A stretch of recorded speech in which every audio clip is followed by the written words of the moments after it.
What's going on? What's going on? It's Japan Man X3. We're here again, episode 2 of the Spherical Kage Dojo of anime and manga. So, got a wonderful panel here today. Before we get to the battles, we're gonna have everybody introduce themselves. So, let's get to talking. Of course, y'all know me. I've been here. We're gonna, I guess, go in alphabetical order. So y'all do what y'all do. Okay. Hello, everybody. It's R. Dot. What's up?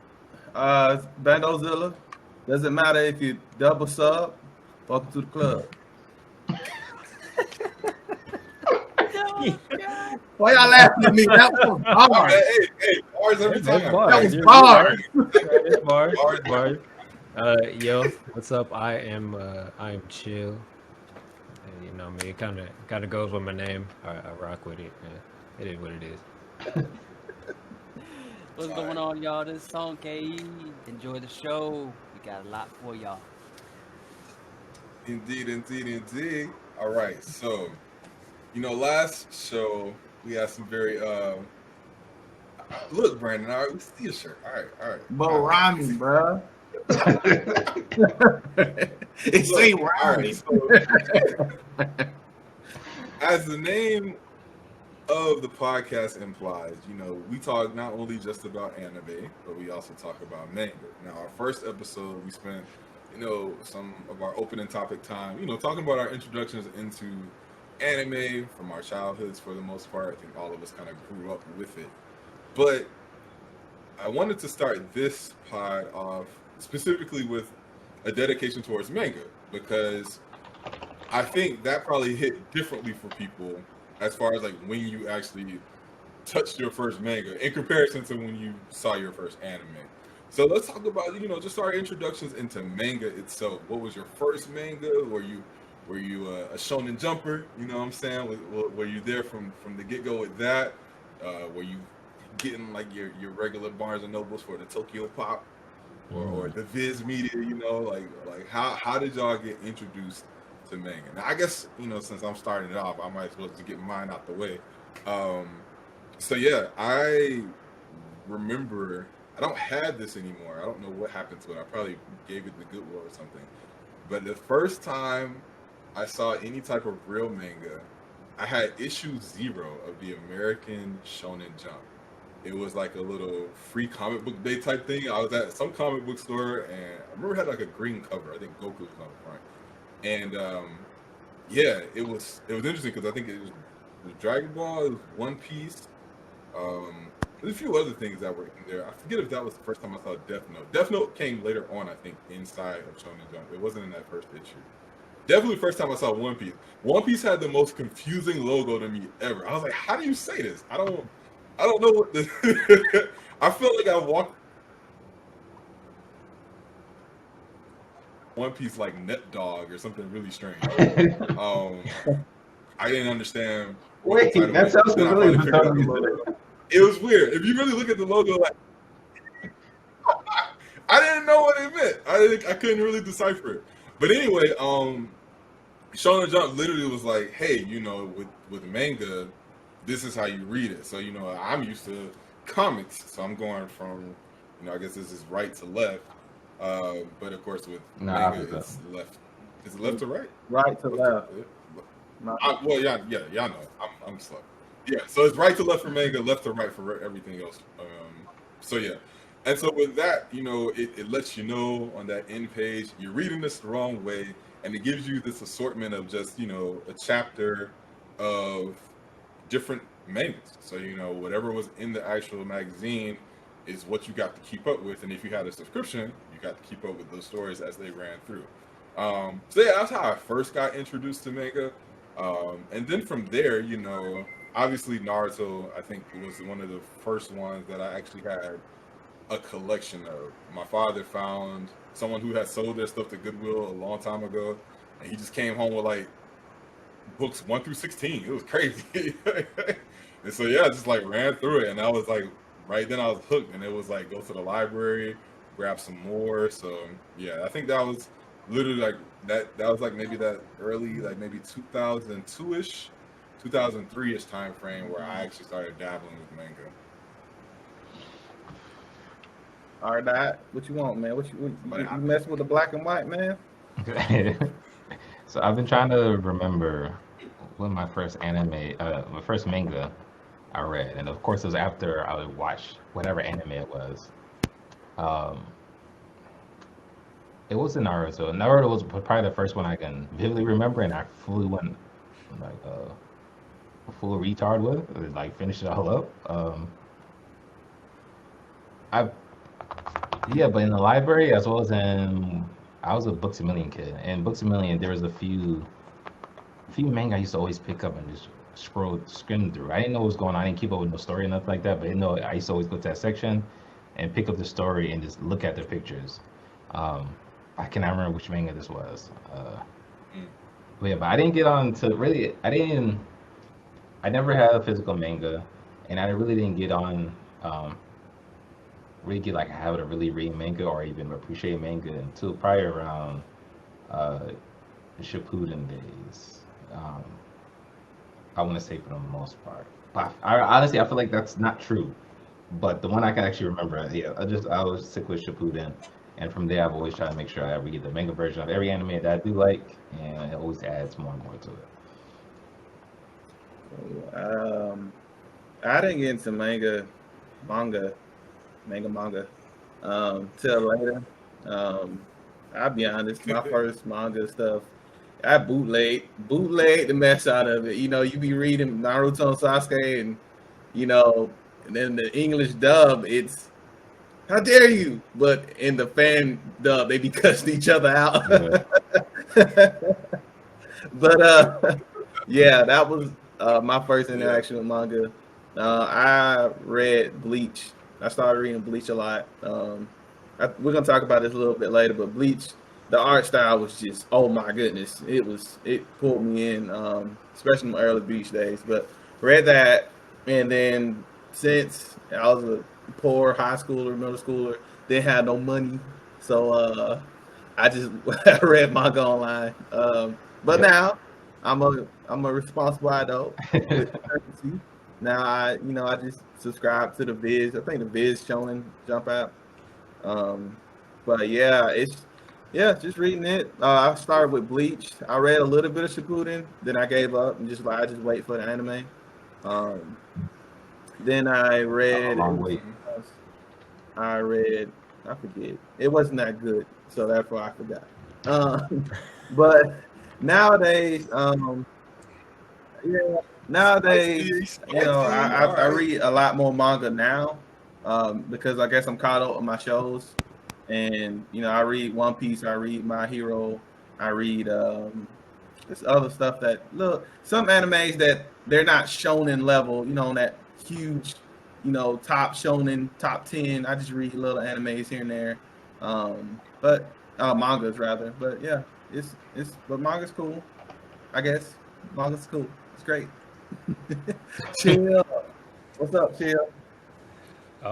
So for me, I'd probably say I'm probably the one with maybe the least amount of manga reading here.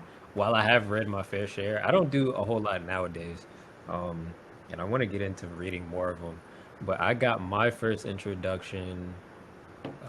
I hate that I wasn't on the first episode, but I got introduced to anime before I actually got into the manga scene, and so I was heavy into like Naruto. That was like my first major anime, and of course I didn't feel like waiting episodes, so I decided I'm gonna go out and start reading the manga for it, and that's where I kind of just fell in love and kind of enjoyed reading all of this stuff. I remember, even though this isn't technically anime, I read the manga for Kingdom Hearts, the whole chain, the whole free chain. I read all of that, and I love it. But yeah, it started more so for me with Naruto, and then I think the first manga that I ever read that I was super into, I never watched the anime for it, was Shaman King, if you remember that. But I got into that from like my library. Like my library had mad manga. I'm telling you, it had so much. I had all my Naruto stuff. When Shippuden started coming out, they got Shippuden stuff in there. And then that's where I was reading like Shaman King and then Dragon Ball Z and stuff. So I kind of got into all of that really early, and This isn't your school library. You're talking about like a public, a county library. yeah, public county. Like, Okay, I was about to say, big man, one. that's awesome. Yeah, no, your school. no, Wow. My school ain't got none of that. No. my school would rip out pages if it was some randomness in there that wasn't okay. Hey. Exactly. You've had too much plot. Yeah. But yeah, though I really those were kind of like my first starting points, and I'd say recently, like I said, I've been wanting to get into reading more anime. I still want to read One Punch because I hate waiting freaking years for that. But it's like I've always had the problem of like getting into the anime first, and then I have to catch up with that, and then I have to go back and read it. Yeah. So it's like sometimes for me going back to it is always the difficult thing. But I do enjoy it. Yes. That's a tough thing. That's a really tough thing. Like I had to do that with My Hero recently. So, and I usually don't ever have that as a problem, like with Attack on Titan or anything like that. I usually like do both almost. Like when Attack on Titan first came out, I think I started reading it maybe right before the show or like right after the show started. So it was easy for me to kind of get into the manga because everything was fresh. Whereas like with My Hero, I strictly watched it for like the first 3 seasons. And then I was like, oh, well, I know manga typically is better than the show. Let me try and get into this. And it's like 300 chapters. I was like, oh my gosh. So I just watched season 4 and then I kind of picked out right where season 4 ended. And that still is like 100 chapters. Like, I was probably like at maybe the 140s where like it transitioned in the manga to where they are now. They're like at 296, 297. So I did a lot of reading to catch all the way back up. But yeah, that's always a that conversion big too. mountain to climb. Anime to manga conversion. It's real. Oh, and real quick, I want to shout out that Shonen. Shonen used to come in clutch for me. I used to read not only like the Naruto and Dragon Ball stuff that was on there. They had Zatch Bell on there. They had Bobo, if you remember that joint. Yeah. Like Shonen just had the whole variety, and it was beautiful. The covers were amazing. Like every time you got those nice little full color, so good, so good. All right. So for me, all right, some kid. I was, of course, like with most people here, probably introduced to anime first, and then I came into manga. I didn't really start getting into being even aware of manga and what its relationship was to anime until I went to my first MomoCon. And that when I went there, that's when I like really learned a lot more about anime and what it was and manga and what it was. And from there, that's where I bought my first, kind of say manga, but it was really an Otaku USA magazine that featured Death Note and so a couple of other things. And I still have it actually. It's actually really cool. But that's where I kind of started learning about manga and its relationship to anime and everything like that. Still didn't actually really get into reading the manga yet. My first real series that I picked up and read all the way through from beginning to end was Bakuman. Read that from volume 1 all the way to the end. Really good series. But now that they made it an anime, I'm trying to watch the anime. And then Aria, read that. That was really good. And that was pretty much it. And now, like, Brandon said, I caught up on all my TV shows, so now I read manga a little bit more to kind of stay up on top of Attack on Titan, My Hero Academia, One Punch Man, stuff like that.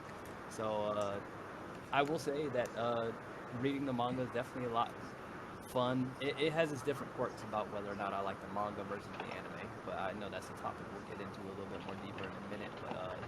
But overall, yeah, that's my basic history with manga. Yeah, I thought y'all said that y'all had manga in y'all libraries, because I was about to say, oh my gosh, like manga is now crazy.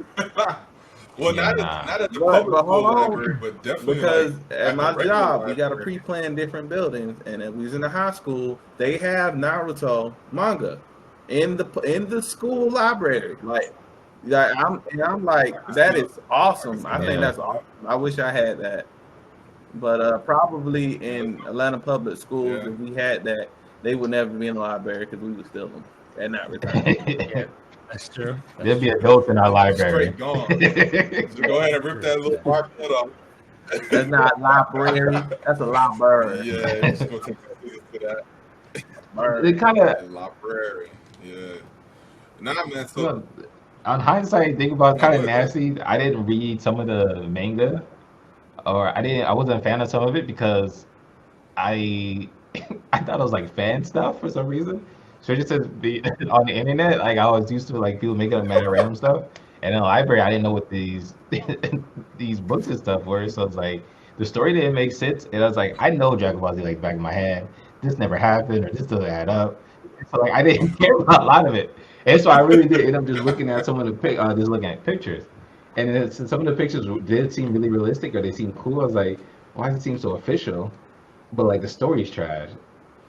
And whatever. I still just never try to put two together. I just kept looking at the pictures of it. So I'm pretty sure I missed out on a lot of good stuff in my younger days just because I didn't know manga culture in the slightest. So to that, then that's funny because that's kind of like what I was gonna segue into when it came to your introductions to manga. Did you ever go through a phase where like you were kind of hungry for everything? Because I think you probably do the same thing with anime, though anime was kind of served to most of us kind of on a platter, right? We all kind of had Toonami to kind of just be like, hey, here's a lineup of anime that you can just partake from. You can pick and choose which ones you like. You watch all of them, whatever, and it was just a good gateway. Whereas with manga, you kind of have to actively search it out, or you just saw some dude in class and he's bringing in something. So I'm definitely guilty of like reading the type of manga that was not a shonen. Like I would be, it's like cats would just be having like Fruits Basket for some reason, or it was another one called like Karakano or something. You know, these are like straight up boyfriend girlfriend type stuff, and I'm like, look, it's manga, I can read it, like, and I'm just like, it's no action at all. It's all romantic dramas, nothing that I'm into at all.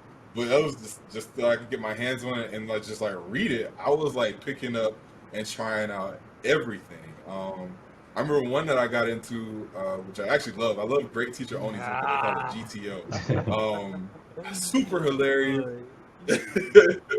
Super hilarious. Great art style.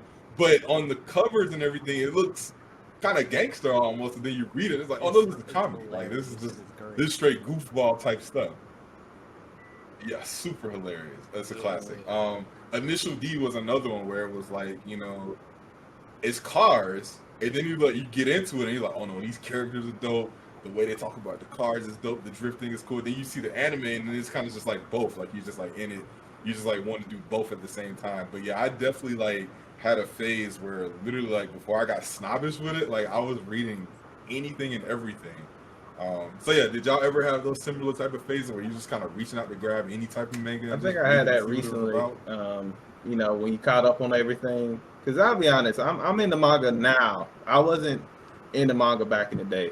Because probably I was too blown away by the anime. Because the anime at that time was amazing. Goodness. Anyway, that's another topic.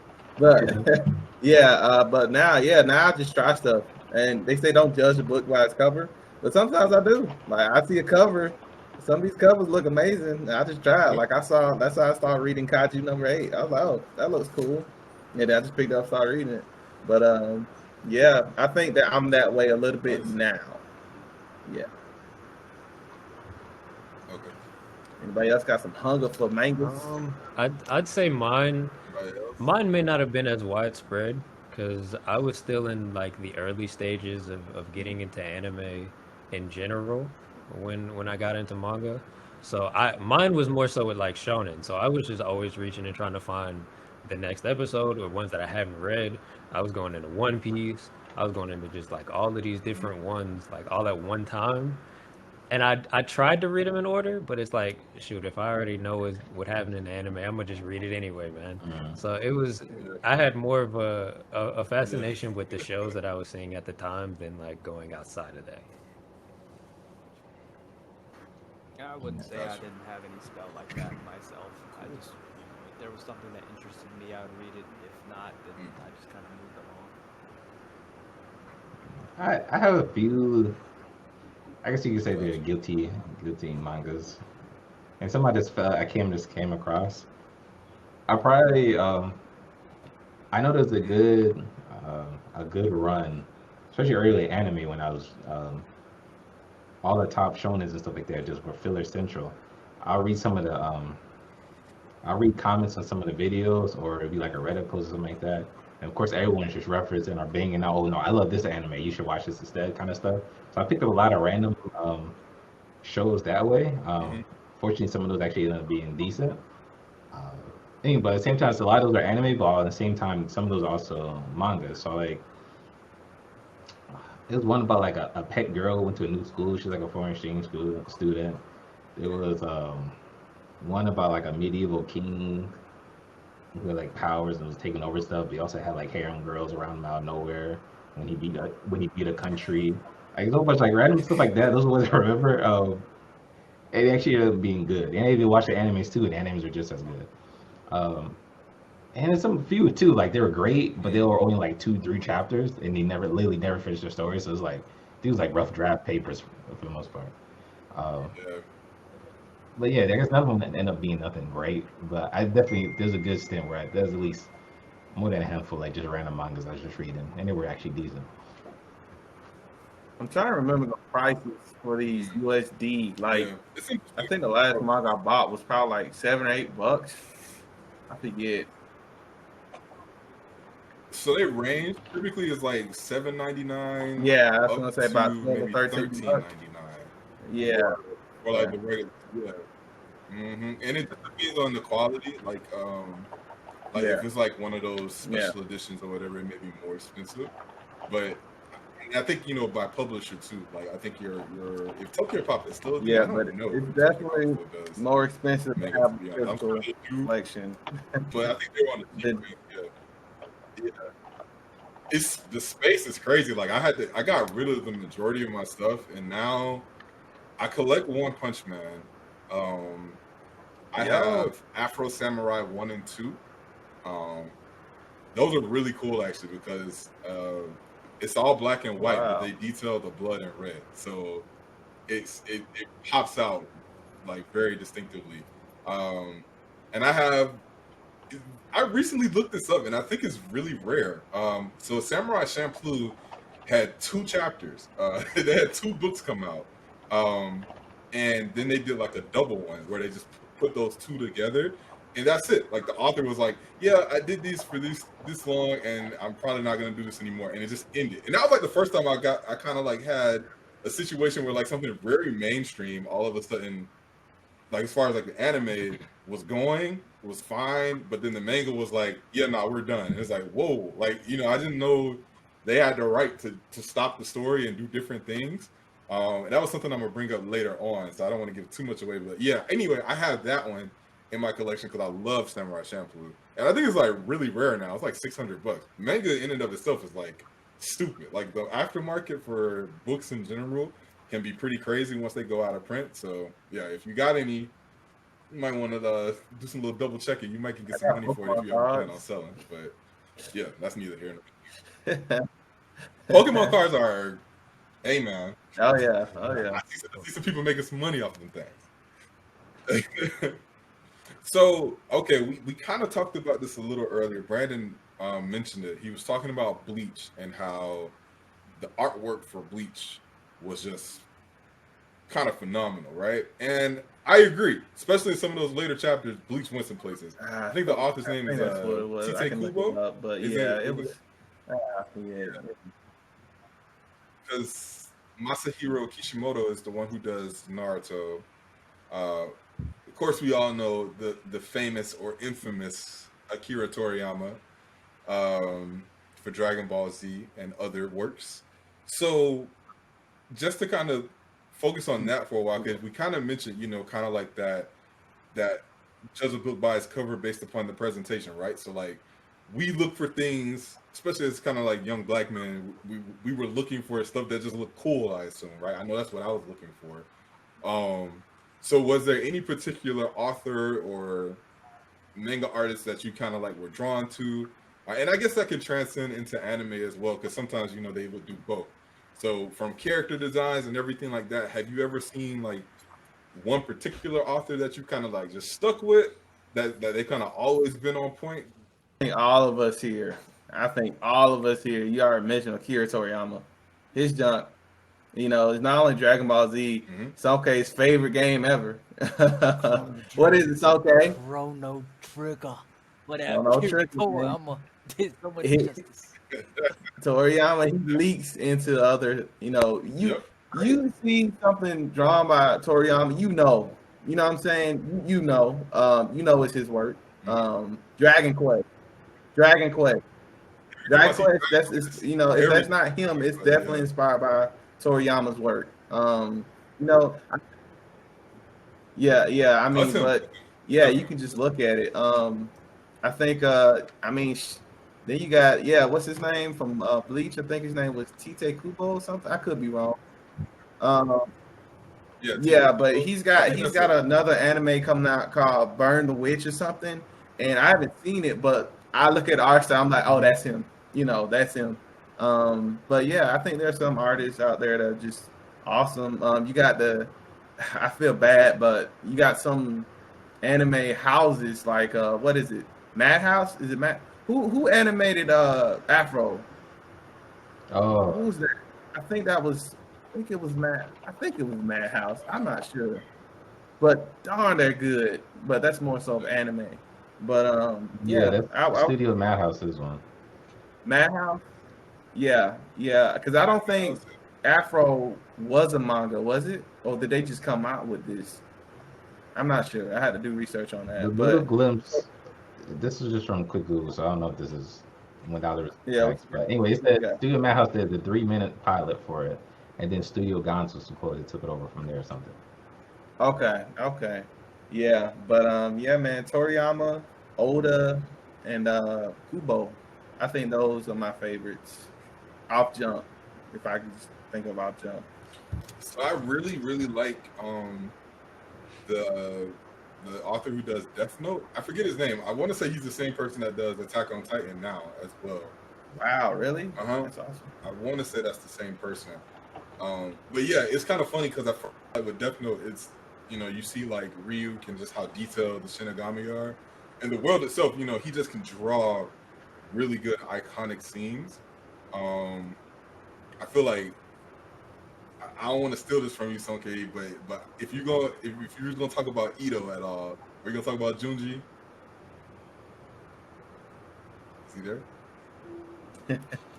That means free real estate. Okay, so yeah, Junji Ito is like a crazy like horror producer when it comes to manga. Like his stuff is like pretty intense and very visual, very disturbing. And yeah, it's like one of those things where like when you have an artist that can evoke emotions within like just panels of a comic, that's kind of crazy to me, right? So I do look for artists who can like really push that through, like where I actually can be afraid when I'm reading a manga. Just from like, you seen when like people get them crazy eyes in anime or something, and it just kind of like hits you out of nowhere. So like in manga, when you kind of like right there entrenched to it, and you hold it in your hand, and you go to the next page, and it's like, oh, they got the crazy eyes. Something bad about to happen. Like, yeah. So yeah, and I think I do think Kishimoto, if anything, Naruto, it's not the most in depth by any means, but just the range of characters is pretty cool. One, I think, is another good person for that too, and the artist for My Hero as well. I forget his name, but I think they all kind of play a good role as far as like just to be able to have such vivid imaginations to create so many different characters. Again, I think Akira Toriyama is kind of the best at that because his characters are ones that kind of stand the test of time. Like no matter what era of Dragon Ball you kind of jump into, there are always memorable faces and people. Even if some of the character designs are somewhat similar, he can not only assign them an identity just from the writing alone, but also visually, right? So it's like, yeah, we got all these Saiyans, and they all kind of have certain characteristics that are similar, but they all are distinct. Like Trunks is super distinct, even from his future Trunks version to his kid Trunks version, like, so I've always appreciated how I can hold on to these memories of certain characters just by the look alone because of how in depth he goes with them. Yeah, I think all those artists you mentioned is their art style is just it's like, man, what's the word I'm looking for, guys? You can just look at it and it looks different. You know what I'm saying? Yeah. Like if you look at Naruto, you look at One Piece, you look at Bleach, any of the big boys, even Death Note, you know what it is just looking at an image. You know, you ain't got to show a main character, I feel like.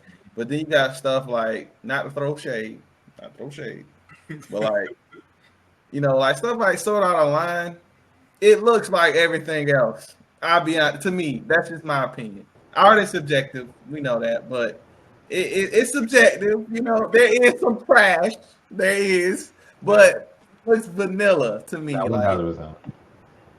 what's that? No, Remember? I said 1000%. If it's all the other anime, all the other manga that was in this same era. It's generic.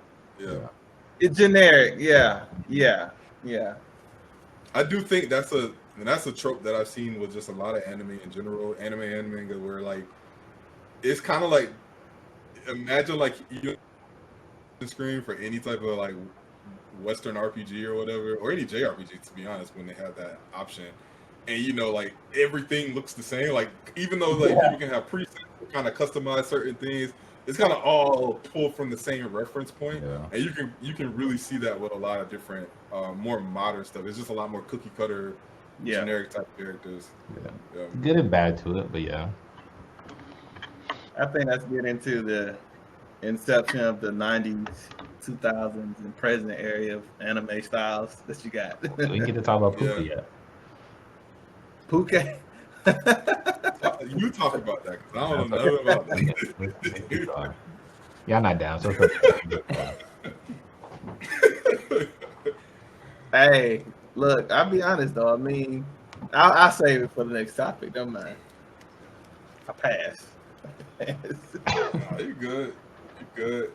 So, all right. So we talked about art styles. We talked about our introductions into manga and everything like that. Yeah, and Brandon, you kind of teased it just when it comes to the art styles over the years. Do you all like where we are right now when it comes to animation and art styles, either from a manga or anime standpoint?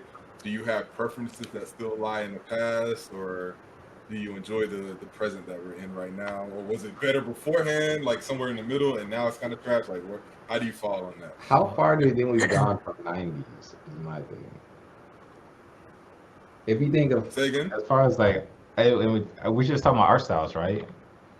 Mm-hmm. Yeah. About how many generations do you think has like art styles evolved since the 90s? I would say at least 2. And the reason why, you went from the 90s where everything was hand-drawn, right? It was hand-drawn. And if it was a shonen like Dragon Ball, like you had those repeated cells, right? Like people are fighting in the clouds and it's like this. And they just kind of flash to that same scene like 6 different times, right? Where like it's still the same throwing hands or everything, but like that's just in there, you know? But that hand-drawn aesthetic is still felt in other places, right? Like when you have close-ups or whatever, or just like, you know, characters talking and stuff like that, it's distinctive. You saw a lot of hand-drawn in Super. That's what you trying to say. Oh, God. I'm about to talk about that. Because, see, the transition to that is more of the HD era type anime where stuff was more cleaner to an extent if people had the money behind it. If you don't have a good budget with your HD anime, a lot of it can look either really repetitive or it can just look bad, right? So you have certain episodes of Dragon Ball Super where, like, the characters aren't fully defined. They look super, like, just, like, not really detailed in certain aspects, or, you know, just plain, I guess you would say, right? And that's not all the time. It's only when the show gets the budget, like when like Tournament of Power happens and Goku goes Ultra Instinct. I was like, oh, everything is super detailed in this episode, but like it's not the same consistency like Dragon Ball Z's whole run was. Man, that's a good point, though.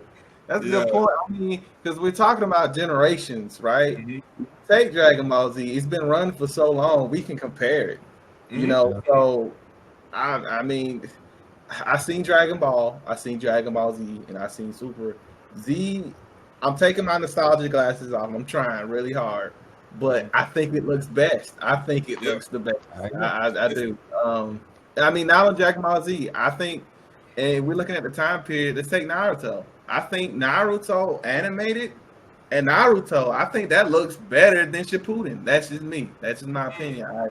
I think because even like I was in preparation for this, I was looking at that Madara fight. As epic as it was, that animation was bad in some places. Yeah, you're right. Yeah.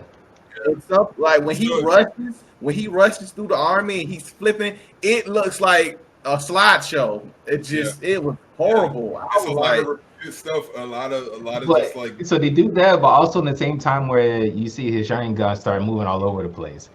That was awesome, right? It's like they had Pikachu.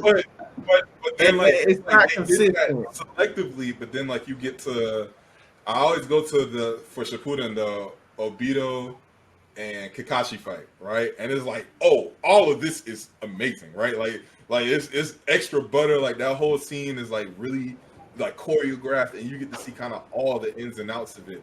And I think again, you know, as anime got more expensive to produce, and we moved into an era where like it's HD, so you got to have more clarity. I think the only time you really saw that beforehand was like in OVA movies, like for Dragon Ball. Like you go to like the Dragon Ball movies, like Tree of Might or anything like back then, they looked a little different, or I would say like a little sexier almost, right? Or even if you get to like Broly or the Janemba movies, right? Like same characters, right? Same studio, but since it got a bigger budget, the whole thing was kind of glorious. Well, History is beautiful. Exactly. Exactly.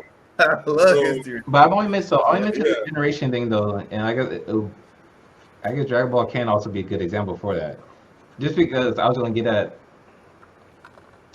it's been 30 some plus years at least of like active anime we've been watching.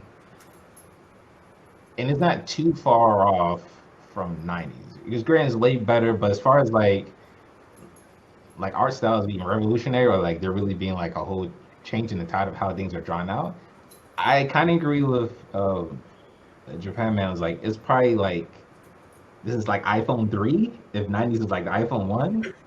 It's like it's not too far if that, and probably it's like iPhone 2s at this point. Like, the only reason I would kind of dispute that just a tad is because I do think, just like how there have been techniques to kind of cheapen certain processes with making the HD anime, there is somewhat of a focus on like even now where cell shading, you could just cell shade your whole show and call it an anime, and it's never been as good, right? There was a time where like certain elements of the show would be CG, right?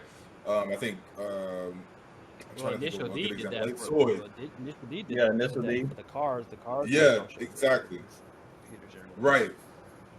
And now you have like whole shows that have that kind of rotoscoped, look like it's drawn, has certain features like it's drawn, but then you kind of look closer, or sometimes it's very overt, where it's just like, oh no, this is just cell shaded CG type stuff. Beastars, I give you an example. That Beastars show, the manga itself is drawn very well, looks kind of cool and everything like that. Then I started watching the show on Netflix, and at first I was like, oh, this looks really clean. Like this animation is insane. And then I was like looking closer, I was like, oh no, this is 3D graphics, bro. Like that's different. You know? Yeah. I think all the Ghost in the Shell is kind of like are to the detrimental point of like where it's at modern right now. Yeah. Ghost in the Shell was iconic. Sack 2 GIG is iconic, right? But then like you get to like this later stuff, and it's like just where is the detail in these characters? Like it's like Kusanagi looks horrible. I mean, I know on the story standpoint it's a different Shell maybe, but she doesn't look like herself at all now. Yeah. You know, I think another big downfall, like I will say the use of CG. I think if we're talking anime, I want 2D. Like that's just my preference. 3D graphics can be used in a good way, but man, like I think another big downfall too is the setting design, like the actual backgrounds. Yeah. Like in in the 90s and the 2000s, they were attention to detail. Watch Cowboy Bebop. Every scene they're in, the background looks stank, grimy. It looks like a real place, something that you can. There was a world there, Yeah, there's a world there. Or when you're in their ship. Or let's take the old Gundams. Like when you're in the cockpit, it was just dark and metallic, and everything looked like it was. I don't know. It just set the tone. Is what I'm saying. Yeah. Newer anime, it looks like they just put a generic background like this and moving characters around in it. So. But so I said my gripe behind Gundam and whatchamacallit before. Gundam and Gundam versus Bebop. So it's like Bebop, they're on different planets. And they did a lot of different they were in different places. So it's like every place did seem unique throughout the whole story. I'll say this though, that this kind of akin to what I was saying last time we had on the last podcast, is that passion for the art style is kind of going down as well. When they were hand drawing it, like especially like Akira Toriyama and many of the others, like they had a passion for it. But now it's kind of just like a money maker, and they're trying to cut corners wherever they can to still put out the same product. We could say Ghost in the Shell as an example. That was a passion project, but now it's just a moneymaker at this point, and they're trying to kind of cut corners where they can. But yeah, when it comes out to the big boy scenes and they want to make it look nice and fancy, then they pull out the big guns and try to make it look as really nice and neat as they can. But then after that's over with, they go back to cutting corners again. And I think like early on, like even like I don't know, maybe it's just me, but like even early on in early Dragon Ball Z era, like even just the filler episodes were drawn well. Like they weren't even just trash; they were drawn well, and it's a filler episode. And I'm like, that just kind of goes back to like the studios really trying to put their heart and soul into what they were drawing, because they wanted to produce a good product that matched what they were making. And now it's just a money maker machine, and they don't really care about the value of the product. They care about how much. Okay, we gotta make that revenue. We gotta put out that next anime quicker. How can we do it? We gotta do it quicker because we don't want to lose interest. We gotta put it out quicker. So let's throw some things together. Let's save the big boy team for when they make the good scenes, and then everyone else throw everything together. And that's gonna be my tie back with the Bebop and the Gundam. Like, as Gundam, they definitely there's the same three fighting backgrounds for all the episodes. The same 5 robots were being fought against at the same location of every episode. It wasn't too much variety. Like, so very compared to Bebop, and this is the same era art style, same era around when these animes are out. With Gundam being a little younger, of course, but so even in the same era, there's still that same old. Someone had to pick and choose. Like, yes, we're gonna pay really good attention to detail. That's gonna be a priority, or no, we just give them this and we call it a day. And I feel like at each generation, each time, of course, we always have to deal with that. As a consumer, we always have to deal with whether they chose to be very keen on that or not. Yeah. And I think. Sure, were you gonna say something? Okay, yeah, go ahead. I think to Sanke's point, and really to everyone's point, I think when it comes generation-wise, I think the anime has very much shifted the focus of what they do. So when I think about animes that were in the, even to a certain extent, the 80s and 90s, I feel like everything was very stylized at that time. And I mean everything. From characters, to the setting, to the background, to the cities, space, the music, everything was stylized to fit the theme of the show, to fit the theme of what they were going for with the characters, anything. Samurai Champloo is a perfect example. Everything is highly stylized to match the whole theme and setting throughout the show, so it feels like it's consistent. I feel like today, like I said, to Sanke's point, he's very much right. I think a lot of it could be a money play. A lot of it could be that they need to get this next episode out so they can keep making more off of it. But I think that a lot of anime creators have realized that maybe there's a shift in what people care about. So like Naruto, for example, I like some of the drawings and some of the things that are in there, especially in OG Naruto. But those backgrounds are static. Nobody cares about that. That's never been a very important thing. You go to the Forest of Death, it's literally just mad random generated trees. And it's like everything isn't stylized through all of that. I think the change has come more so in maybe the fans and them more caring about a character than they would everything else. So like to put it in a better example, when I watch Cowboy Bebop or when I watch Trigun, Trigun is a perfect example. When you see how Bash is and how almost like his loneliness, and you see how that's felt very much throughout the show. That's like a very big theme that Bash is kind of on his own and trying to do things himself, but is also battling a lot of different demons and a lot of different problems from his past. And you feel that throughout the show. You feel sort of the isolation of being out in this desert wasteland. That's not the same nowadays, today at least. You have Naruto, where it's very much focused on the characters. You remember the characters more than you do the cities. You remember these fight scenes more than you do where the fight scene happened. If I told you if I asked you where the 3 Sannin fight was, nobody could really give me that answer because it doesn't matter. So I feel like sometimes, at least anime, when it comes generation wise, I think it may have shifted to everything needing a purpose, to putting more importance into certain things rather than others. So I feel like the drop off in art style, it sucks. I hate to see it because I really do think that it gives a lot to the anime when you bring the setting to match the theme of the show. But it unfortunately has been where it's shifted very much to how can we put this into making you care more about the characters and about these fight scenes and about these action scenes than we do everything else. Like my hero is great, but do you care about the city at all? No, Nah. but I think that's also as a result true to the fact of them being innocent. I know everyone's probably watched that little skit from RDC World where dude wanted to not continue his story, and they was like, nah, you gonna continue the story. Either I'm gonna hire someone else to do it, or you're gonna continue the story. Sign this contract. Which one you want to do? And it kind of comes down to something similar of that matter. In effect, in order to continue the story or to keep it going or to put it out faster, we gotta cut ties. So like, let's not make it so much more about the background. Let's make it so much about just these characters, because maybe the background isn't gonna matter in a couple of episodes anyway. And so, that probably kind of comes back to the same fact that they're just unwilling to let certain shows like be in. You think of like some of the most iconic shows that we enjoy, like Cowboy Bebop, Trigun. They're like what, 24 episodes max? Whereas you got to think like a lot of them ongoing shows right now, they're trying to keep them going as long as they can, as long as they can. They're unwilling to let it die or at least come to a conclusion, and that kind of siphons the life out of, at least in my opinion, the art style as well as the passion into it.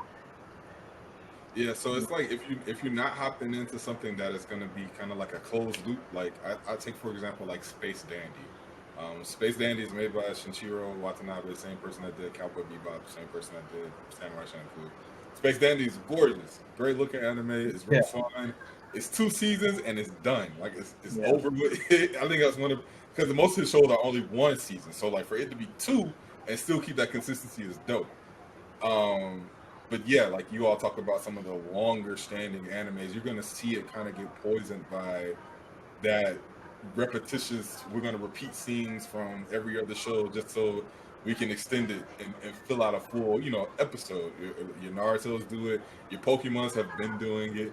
Yeah, your One Piece probably does that at certain points in times too. Like it's just something that happens with any long standing franchise that's been on for a while.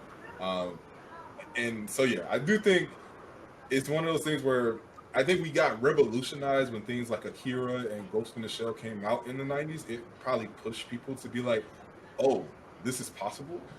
We can do this or try and achieve something up to this type of standard. But then, like, yeah, I don't think we've had any type of real anime renaissance as far as, like, from an animation standpoint to that degree. I will say One Punch Man season 1 kind of came very close to that for me. Like, I think a lot of it is really, really gorgeous. Like that whole first season, it's kind of like a fanboy dream of mine. And then to see it kind of drop off so heavily in season 2 is like I crashed right back into reality. With like, oh no, like I can't have my dreams no more. So yeah, you can remember different districts and different cities in One Punch. Yeah, well, I think think about Dragon Ball Z. If I told y'all to draw Namek, you could draw it. You can because you can remember what it looks like. Purple sky, green grass. I thought it was so small, though. I mean, Hyperbolic Time Chamber, you can draw it from memory. I bet you could. That's a whole piece of paper, bro. You just draw a house. You draw like a little building. You know what it looks like. You know what it looks like. Environment, man. There's no use of setting. You know, there's no feel of space. You know, and when you establish that, it makes the characters feel real to me. Like Akira, that feels like it's animated, but they feel like real people. Ghost in Shell. We didn't even talk about Ghibli. Ghibli animation. Exactly. I meant to bring them up. Yeah. Ghibli is amazing. Like, oh my goodness. But yeah, I think that use of setting and like y'all said, just I don't know, man, cutting corners and stuff. To be honest, even in Naruto, we see it borrow literal animation pains from Cowboy Bebop, the movie. Yeah. You know, and I know a lot of that is kind of referential, but you're right. Like they're not the only ones that have done that, and I think some of that goes unstated, and you start seeing people compare online as like, oh, this anime did the same thing that this. Well, think about it. How many times have we seen the Akira motorcycle slide? We've seen it 1,000 times. I think that comes down to that. Also, it's just a matter of oversaturation. Like, there's just an oversaturation of anime. Like, just everyone is jumping on the bandwagon. It's easier for just the group of us if we really put our heads together, the group of us could make an anime. If we got all the right programs, like literally, that's like we could do our own voice animation and everything. Maybe we should. You know what I'm saying? That's what and it's coming down to where that is, and it's just oversaturated to where passion projects like, you know, Akira, Ghost in the Shell, Cowboy Bebop, they're not shining through enough to where we ain't gonna funnel no money into this stuff. No, that only gonna last a couple of episodes. We ain't gonna do that. We're gonna funnel money into what's making the money. You sell the action figures, bro. Yeah, you gotta sell the them. book bags. You gotta sell them. And that's not to say that there's not any great new animes that have great art styles. There's still it's just harder to find. For sure. And that's not also like I haven't suffered through some ugly anime because I really, really enjoyed it. Like, sure. I have to. Like trash, and I just still will ride it through because like I enjoy the story. Yeah. You know? So it's Trash just anime. Yeah, like man, early days of I'll be honest, early days of One Piece is rough. It's tough. It's mean out here. It's mean, but it get better. But it's nasty at first. It's like, ugh. I'm like, y'all poor ugly jokers. Oh my god. All right, so I guess the 3 generations of or the 3 eras. How about we all choose which one is our favorite thus far? As far as art styles, which one has our most favorite art styles?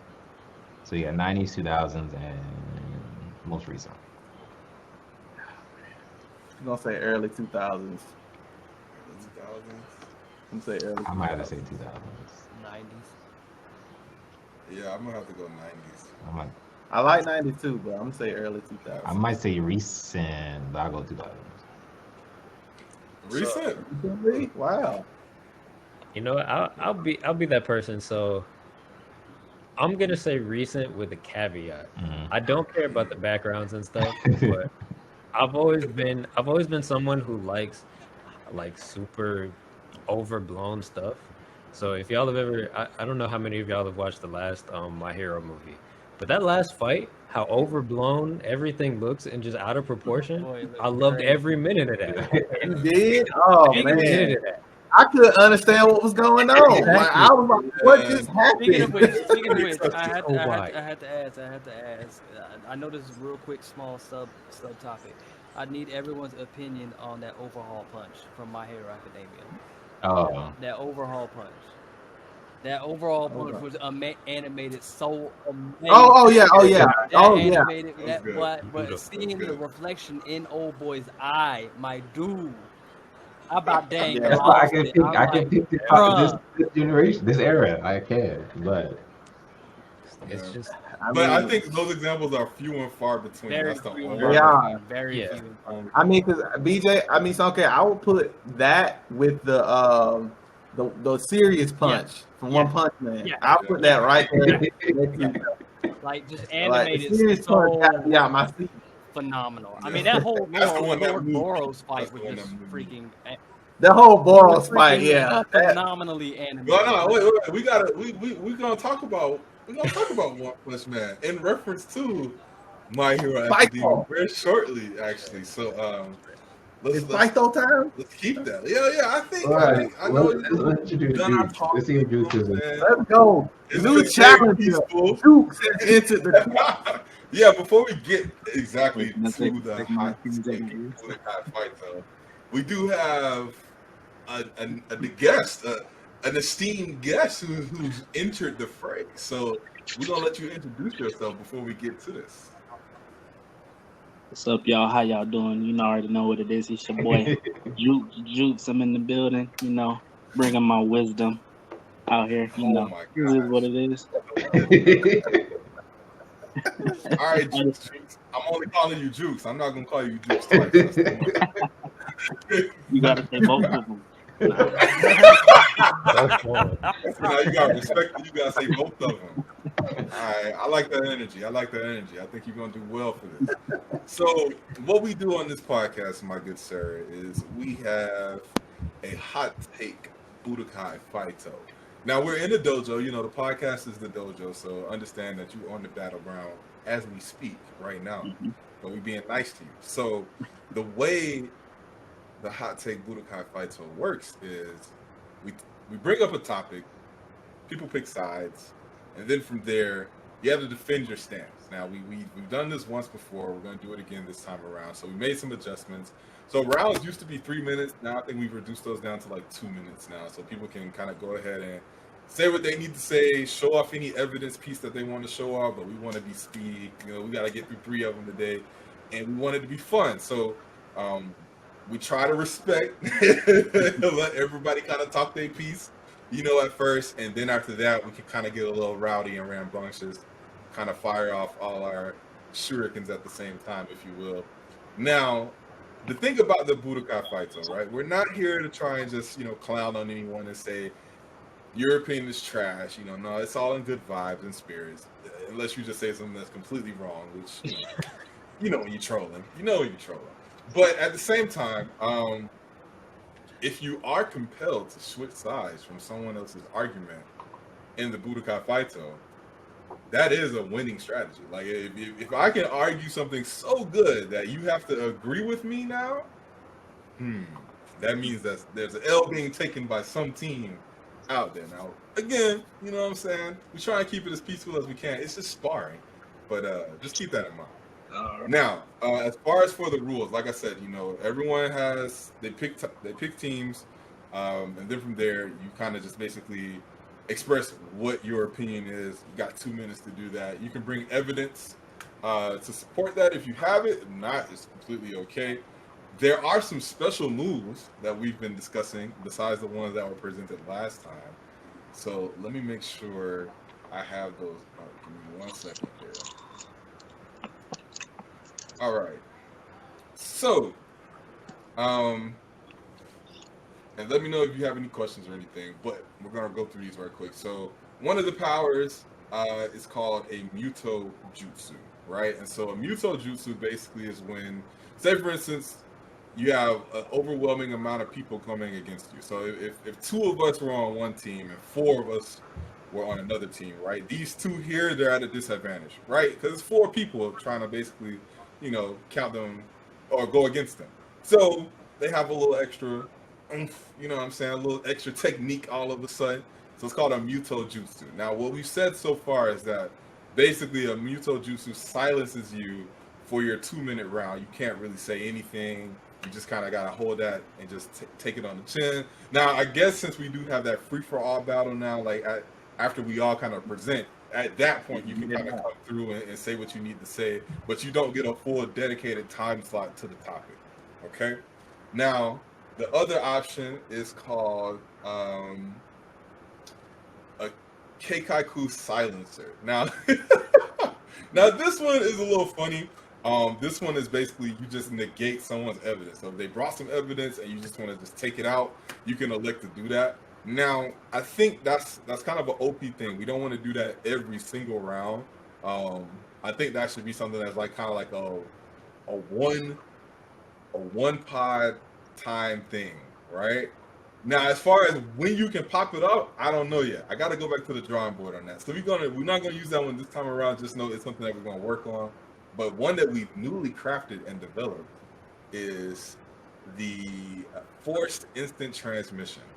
And so with that one, basically, instead of you being able to play on your team, if someone does the forced instant transmission, you got to be on the other person's team now. And you have to argue for their cause. You can't sandbag and try and make them lose or anything like that. At least for the 2 minutes. At least for the 2 minutes. Yeah. So that's how that works now. So I guess I know me and Brando kind of was formulating on this. We should be able to kind of just like maybe draw and say, you know, who wants what. And I don't think it should be a thing of like there shouldn't be like 2 forced instant transmissions and play at the same time, right? If one team gets the instant transmission, then the other team gets the Muto Jutsu or something like that. I think that works out. So yeah, we'll see. We're gonna play it out. We're gonna see if anyone wants to pop off any superpowers. Last time I don't think anything really came out. Brandon tried to cast it. It was not a fake. Yeah. Oh yeah, go ahead. So, how do you decide who gets what? Is it just whoever uses it first, or? So we never came to that. Brando, take it away. Yeah. So Javon, it goes to the team that has the least amount of people. They get the power up. Okay. Pretty much. All right. So before we gonna ask the topic, blue versus red. If it's 4 of us, team blue, 2 of y'all, team red gets to choose their power up. Muto Jutsu is transmission. And then the other team gets what the other one didn't choose. Well, I mean, maybe so, or maybe it could. I don't think they should because they got 4 good. Yeah, maybe that's true. That's true. You know what I'm saying? Maybe it should just be like the least amount of players. That's kind of like they handicap. You get one handicap. You get the plot armor. You get the plot armor. You get the plot armor. Your team music begins to play. I like that. Your theme music begins to play. Juju. The plot armor. Okay, cool. So I need to make a note of that because we gotta keep up with these nicknames. But yeah, all right. So cool. We'll start then. Unless you have any other questions, you good? You don't think you got it? On to the fire. All right. So for our first hot take Budokai Faito of today, it's a real tough one. It's a real big one.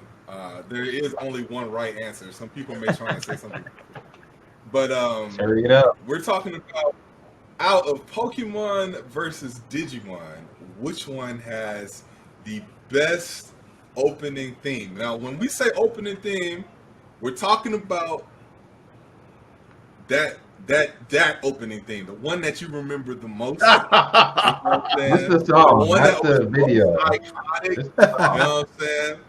All right. Without further ado, we're gonna pick these teams. It's easy. And I'm Team Digimon all the way, my good sirs. Man, how I feel to be wrong. Team Pokemon. Let's go, man. Let's go. Don't be shy now. Don't be shy. Come on, guys. Y'all already know who it is. Let's put my Digimon, man. This is too. All right. What? No, man. Team Pokemon all day. That's what I'm saying. Tell the truth.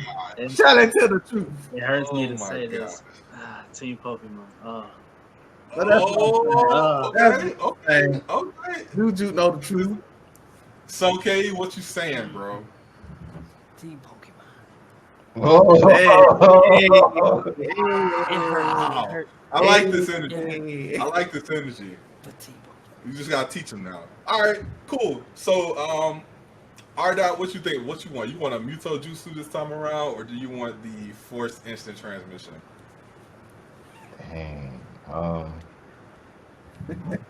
Nah, do the transmission. Okay. Transmission? Yeah. Bet. Who we pulling? We gotta use it now?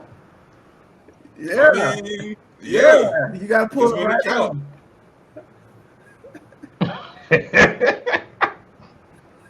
Choose wise.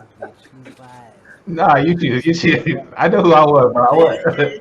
I would see what you said. So, I feel like it would be super cruel if I told Brando he had to. I don't care, man. I'm down. Brandon's a shooter too, like low key. Listen, challenge me. Palpatine, Right. you must choose. All right, so we pulling Brando Zilla. I know All he right. got to cue it up. I know he got to cue it up. All right. Dang it. You played your hand. You I played know your he got to hand. cue it up. Jordan, I was gonna pull you, but it's all good. It's all good. All right, let's go. Let's go. All right, Well, all do right. that coin flip, bro. All right, to the coin flip. Where that rig flip at? Yeah, man, these Google coin tosses is wow. It's always I feel tails. like I had that real coin there. All right, let me see here. I got a penny. Y'all see the screen? Yeah. All right, we're gonna flip it. You ain't clear your cookies. Wait, hold on. Who has who Yeah. tails? All right, we all right. won. We take that. We won. Okay, nah. All right, we heads. Y'all can be tails. We gonna flip. Boom, it's heads. All right, we out. All right, cool. So, since I'm already in this, I'm already ready for it, and it's 2 minutes per round. I'm gonna say, hey, yo, chill. Can you pull up a timer? I thought each person had 1 minute, or is it by the team? Nah, each person has 2 minutes. Each person has 2 minutes. Yeah. Are you ready? I'm ready. Just start. Hit start. Let's go. Right into it. All right. So, first of all, I just want y'all to, just go ahead and give me just a little attention right quick. You know what I'm saying?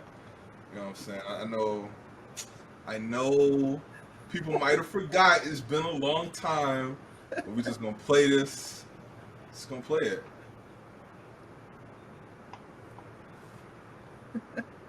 We can't even hear, but you can still You hear. can't hear, but you hear it in your head though. You can hear it in your head. You hear it in your head though. I wish I could hear it though. Dang. All right, fine. If you can't hear it, we're not gonna watch the whole thing. I'm gonna make y'all suffer like that. But I'm just gonna say though, there's a certain point where as it goes, Digimon, digital monsters. Digimons are the champion, right? You had that whole phase, you rocking, you bobbing. They got that bass line in it and everything like that. But then it gets to a certain point where my man hits that extra smooth change into digital monsters to save the digital, and then it goes world, and that's it. That's all you need to hear. Like that right there, that's essential. That was Pokemon ain't got no drop. I mean, yeah. Like I'm saying, before we had the 808 beats and everything like that, everybody put their sound tags that we was walking around school talking about world just cause he hit that note so hard, you felt it in your chest. So yeah, I mean, come on, man. I mean, Pokemon, you gotta catch them all. I understand that, but you're not head bobbing while you saying that. You know what I'm saying? It ain't got no knock to it At all. And that's it, man. Y'all already know. We out. All right, now you go, man. That's fair enough. All right, so as stated, every classic song, everyone's mom's favorite song, every song that means anything, there's always a part of the song where you don't know what a person's saying, but you still love the song. So you just be muttering whatever. Digimon has that. What does Pokemon have? Digimon, the song even Digimon is like, it's Future Bounce before Future Bounce even came out. It's about 5 different genres at once. Pokemon ain't got that. the synths that were using that, Pharrell made at least 10 songs off the synths that were using Digimon. So if Pharrell could use the same sounds, it gotta be a dope song. What else? There's real artists that was on Digimon. Pokemon was just some random dude. It would work for more than one season. Pokemon had to switch stuff up. What's all I need to say? It's just a bop. It was a good, from children to adults, it was a bop, regardless. Big bop energy. Big bop energy. Every speaker in the car worked. Pokemon's very flat. Like, I'll just leave it at that. It's just a good song, man. Oh, that's it? That's it? Yeah, that's all it needed. I get it to me. Bro, Digimon was the best theme song out the Mons, bro. It was the best one I ever heard, man. Like, let me tell you how fine this song is, all right? The song, if you think about it, has a hype man. He be like, Digimon, Digimon. You know, it be hitting on the background, right? Because y'all remember they were showing the evolutions, right? He was like Digimon into a champion, right? And then he sprung it on you. He was like, warp, and you long jump, and they showed the warp. They showed the warp versions before you even seen it in the show. It was amazing. When you see them kids falling in the beginning, I'm bringing the video into it too because we talking about theme, right? We talking about the open. Kids falling. You know what time it is, bro. You already know. Pokemon song about some feelings. It's you and me. I know it's our destiny. Get out of here with that jump, man. It's just we the champs, man. That's what Digimon's about, man. That's all you got to know about. That's why it is. Not all of that. Like my Digi brothers mentioned already, we already Digi destined to beat this debate right now. You see that alliteration? Digi destined to beat this debate anyway. It got a beat to it. Like even the and they come with the like, come on, man. Play that in the club. You can't play Pokemon in the club. That's what it is. That's song.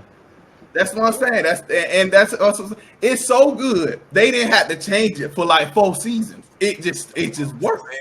It just worked. Pokemon, like, I don't know. Let's switch this up. I mean, I don't know. Let's do Johto. I don't know. You know, Digimon like, player. It worked. It bumped. Let's do it. Run it back. Run it back. You know what? Digimon did DJ Khaled before Khaled. They said another. That's time right there. That's all I got to say. That's it. That hurt. It hurt. I appreciate it. It sounded almost like it was the truth. I understand. It was so easy, effortless. So effortlessly, he just gave it all. All right. Wow, man. All right, we'll let y'all speak on this Pokemans. Yeah, I need music. Y'all want to? I can do time. Oh, you got time? All right, cool. All right, 3, 2, 1, go. Go. All right, fine. I'll go ahead. Hold on. All right. That's all right. okay. You know what? See, big thing right here. You had to say remember. There's a reason why you had to say that, because no one remembers Digimon's theme song. I only got to say, I wanna be the very best, and everybody knows what I'm talking about. Everybody knows what I'm talking about. Digimon's theme song has to say what it is first. Digimon. They have to say what they're talking about, because you wouldn't know it the other way. You know, you just no one would have remembered what that was. But all I gotta say is a couple words, and you already know I'm talking about the Digimon theme song, because that's how well the Digimon theme song went. You remember it. We don't remember the Digimon theme song. We remember the Pokemon, because we all in our heart want to be the very best. And that's just what we gonna do. You know what? And that's why Digimon isn't the very best. Pokemon is the very best. That is the exact Afro theme song. Blasphemous. That's all I got. I got you. I got you next. Just tell me when the timer starts, man. I got you. 3, 2, 1. All right, so check this out. Just to piggyback on that. Digimon is so simple. I know y'all ain't talking about no beats and like all you can do to this is that. How you gonna play that in the club doing this? I'm gonna tell you right now, that Pokemon theme song starts with a chord, bruh. Guitar. How you gonna beat guitar? Just the like it's beautiful. It was straight beautiful. And then the lyrics. Name me another song that when you started, I came in at the right time. Okay. The first verse, just the first verse alone, they gonna keep it going all the way through the chorus, all the way through the chorus. Whoever voted for Digimon, I hope your feet get ran over tomorrow. Exactly. And then all I want to say is there's a Smash tournament where the announcers are literally, as a Smash game is going, they doing the Pokemon song, whole thing straight on through, bruh. Ain't nobody doing that with no dang Digimon. What? You crazy, man. Big disrespect. Come on. Tell the truth. Y'all are sellouts. All right, let me know when to go. 3, 2, 1. All right, so I want to preface this by saying, Pokemon trash. First of all, Digimon, I just want to say that Digimon is actually, I think it's the first anime that I even ever got into. I remember being a little youngin', going up to big old Miguel, asking him which seasons I should watch in which order, which movies and everything. And it like just really had an impact on me as a child. I never watched any Pokemon shows. Literally have not touched a Pokemon game in my life. Tell me why I didn't remember the theme song for Digimon until Miguel started singing. And Pokemon, hey, yo, kick him out. The whole time. Kick him out the meeting right now. I cannot for the life of me think of how this song started. I saw the video and I was like, I remember this. I don't hear no music in my head.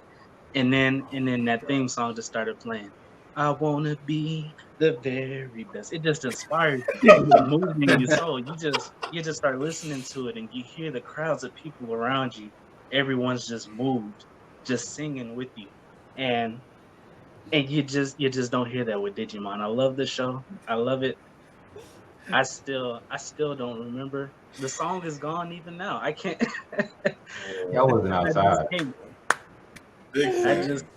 I love the super show. painful. That's crazy. That's crazy. It hurts. Silk, come in and take a side right now. Take a side right now. Take a side right now. Look here, man. If y'all, no one knows the Digimon song. No one knows that. Oh my God. Who knows? I don't even remember that. I like Digimon. No one remembers that song. There's no point in that song. But there's no point in the Digimon song. You don't even have lyrics. What's the lyrics? Right. Nah, fam, it was Digimon. Get out of here. Internet monster. So you saying with Pokemon the whole arc, when you did a whole arc of him trying to tame him, that was epic. You knew he wanted to be the very best. I mean, come on. No, bro, no one is hitting them high notes from that Pokemon song walking around the house talking about No one. Nah, we don't do that. I'll get stirred up with the chicken breast. I guarantee you ain't nobody stirred up Digimon either. Facts. I walk around the house thinking about Digimon. Anything you want to do in life, and it will make you better. Dang, he right. Dang, he got on that one. Anything you want to do in life, you can sing the Pokemon song, and it will make you better. From grabbing They got the power. They got the power. That's facts. That's fact. You can lift weights to Pokemon. You can lift weights to Pokemon. What you gonna do with it, Miguel? Chop some lettuce? Digimon. Yeah, you can't do that. You can make a better That don't hit, bro. Y'all go outside, man. That's what. Hey, I'm free now. I'm free. I'm free now. Look, man. He will travel across the land searching for it. Bro, all in all, we'll win the fight. It's always been our dream, bro. You can rip your shirt to that, bro. You good. Like it throughout life. It means something. You know, right now, I got a job, I got a wife, no time to catch them all. Like, you know what I'm saying? Like, was amazing. Okay. You saying all that. Did you ever catch them all? Did you ever catch them all? Hold on. You did not. To your credit, Japan man. You know, just to aid in your argument, my wife likes Digimon. She supports you. She supports you. I just thought I'd throw that. Cause she's a real one. She ain't She don't even like that emotional song. So You does that travel far and wide. You teach Are we forgetting the fact that the Pokemon song has not only starts with a guitar, but has a guitar solo in the song. It's got Fam, it Ash does. ain't seen half the Pokemon in the opening, bro. He Bruh. ain't even mess with them yet. Y'all only glad you think y'all only limit this to the first theme song because we ain't even talked about Poke Rap. We ain't even talk about that. We let that alone. That's true. He's the best. That's true. You don't need to tell the Pokemon though, because it's about the journey. You teach me, I teach you, man. You. You understand them lyrics? I mean, it's cool. Y'all could be wrong. It's all good. I mean, to me, anyway, Beyblade has the best theme song ever, so it's all good. I ain't my That ain't the Look, if you see, right, so I be honest, this one got the falling kids, right? But when you see this, like that, bro, you already know it's so game. You like that game, bro. It's already hype, bro. Like when he do the count, it's true. Count. It's iconic. Only thing bad about the Pokemon opening is they lied to us. They always showed us this giant size tentacruel destroying the building. That was never in the show. I don't appreciate it. But it's still hype. Pokemon was amazing. And it was the first that broke the mold because you thought by the time he got up there, Ash actually lost. He actually didn't make it, but it made him stronger. That's why I knew then. Okay, Pokemon. It's it, man. It's it right here. It's just how he said, it's you and me. And he harmonized. I know it's my destiny. I cried, bro. I cried when I heard that. I was like, in a world we must be fans. You know that man, Ash, he was singing the theme song himself in the show. Don't none of the Digimon characters sing that mess. They ain't singing no Digimon, with the Digimon. They ain't singing that, but you can see it in his eyes. Ash was singing the Pokemon song. You can see it. Best. That's what he said. That's what he said. Okay, it goes back to your argument earlier. So, okay, the passion, bro. The passion. The guy that did the Pokemon theme song, but that was about his life, bro. That was about his life, bro. Let's just talk about the meaning. What's the meaning of Digimon, bro? This Pokemon song is about life, bro. I can tell you the meaning. Wins and losses. I got the meaning. The meaning was they were destined to not win this argument.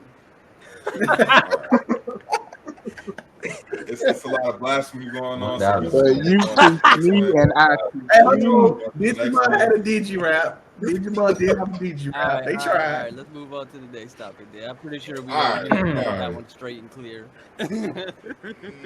All right. You know, they talked a lot on this one. So this other topic though, it's one for me that is a little fresh, so I might have had a little bias when making the topic in the first place. But superhero anime has been a thing for the past couple of years. We've all seen the major two that have been birthed: One Punch Man and My Hero Academia. So I think it's you can't watch both of them and not have a favorite. To me, anyway. So I think the next topic we're going to be discussing My Hero Academia versus One Punch Man. Now, I didn't put any restrictions on this, but I will say for those who have not been reading the manga, we're going to try and make sure we cap off spoilers as best as possible. for both that and My Hero as well. So maybe let's just stick to the animes at least. I'm sure everyone is caught up who wants to be caught up. If you don't want to be caught up, I completely understand because you don't want to watch My Hero. I get it. I was like you. So yeah. So yeah, I am going to be all the way 1000% Team One Punch Man. Quick side question, real quick. Yes, are we go ahead, counting? Are we counting the movies in this argument at all? Count everything. No. Count everything. OVAs do not. I mean, are they canon or no? You count everything. No movies are canon. No anime movies are canon. I feel like this should be another. This might be another Faito at some point in the future. Yeah. But No, it doesn't. For count. purposes of this, That's I mean, service. One Punch ain't even got no movies. that's what I'm saying. One Punch don't have movies, so I don't think that would be fair. You could try it, but I mean, it ain't really gonna do much for you. All right, I'm My Hero. Let's go. Wait, is I'm everyone One Punch else's Man. answer? All right, he's One Punch Man. Choose your side, people. Is That's everyone it. else's you answer say, based Juju? on the manga too? The manga? Based so off you all get- of it. All of Yeah, it. you can include it, just don't spoil anything. That's all. Like for people who I not reading the most I current. ain't there yet. Okay, that's cool. I am. I'm Team One Punch. Really? Yeah. I didn't expect that. Okay, Me neither. a man of wisdom. I understand. Juke, what you got? I hate doing this because I like them both, but I'm gonna have to be My Hero. I knew it. I love it. All I mean, you told me about My Hero, so I understand. It's all good. All right, what's up? Nah, Sonke, what's up? Well, everybody want to see where they gonna stand. We roll with that My Hero. All right, that helped me. This guy, I want to be on the winning team. I want to win. Nah, it's just tough, It's not that tough, guys. but it is. It's not Yeah, hard, we- bro. It's really Not not. that I'll tell you what. It's not I mean, they both dope. They both dope. Let's get I mean, They both amazing, I bro. can follow Making a you. choice. I can. Come on, Remy. Choose your side. Come on. Go with your heart. What's your ninja way tell you? Yeah, we about the 10 All seconds. right, I go My Hero. There you go. All right. So what we got? We got All right, we gonna coin talk. So we got it's me, Silk, and Chill for One Punch Man, and then it's R. Sonke, Brando, and Jukes for MHA. So that's 4v3. Let's do the coin toss. Give me 1 second. I gotta choose y'all. And Like- just so we can be clear, like I'm gonna refresh this page, and we're just gonna flip. Well, Let's see who's what it heads? is. We're heads still, so we go first. Dang, I did not want to go first. Okay. What's your power up? Well, they only got Muto left. They chose they only transmission. got one left. Okay. It's one time use player. All right. So between me, Silk, and Chill, do y'all have any person on this team that we need to mute for their 2 minutes before we get to the free fall? Who do you think knows the most? So Brando is gonna be the most passionate. He's gonna be the most passionate. But I already messed with him one time, so I feel like I just gotta hold off. Yeah, he Jukes. Go throw me in it. It's his first time. I don't want to be like that. I'm gonna hit Remy because he was already kind of on the fence anyway. So I don't even think he really dedicated to the cause in the first place. So you gonna get hit with that Muto. His conviction not real. It's not. Yeah, that's not for joining the team in your heart. It wasn't in your heart. You know what you He's want to be. he's half-hearted in the truth. You a half blood saying. You ain't. All right, who up first? All right. I got the timer. Hold on, let me see. Is there a way on Riverside to share your computer audio? If you can't, I'm gonna have to rock with it. It's okay. I don't see any options for it. Do you see anything, Remy, or is it like this? We've definitely done it before. I just don't remember. I don't know if it's just your bandwidth. Let me try. Yeah, try R. Dot. Yeah. So, Vacation. I'm gonna do my entire screen and see if that helps.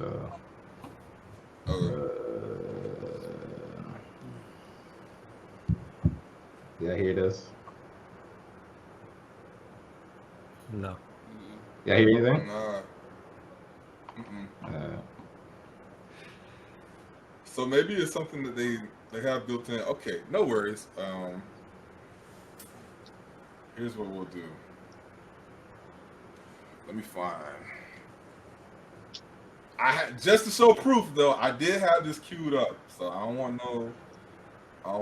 You got 10 seconds left. All right, look.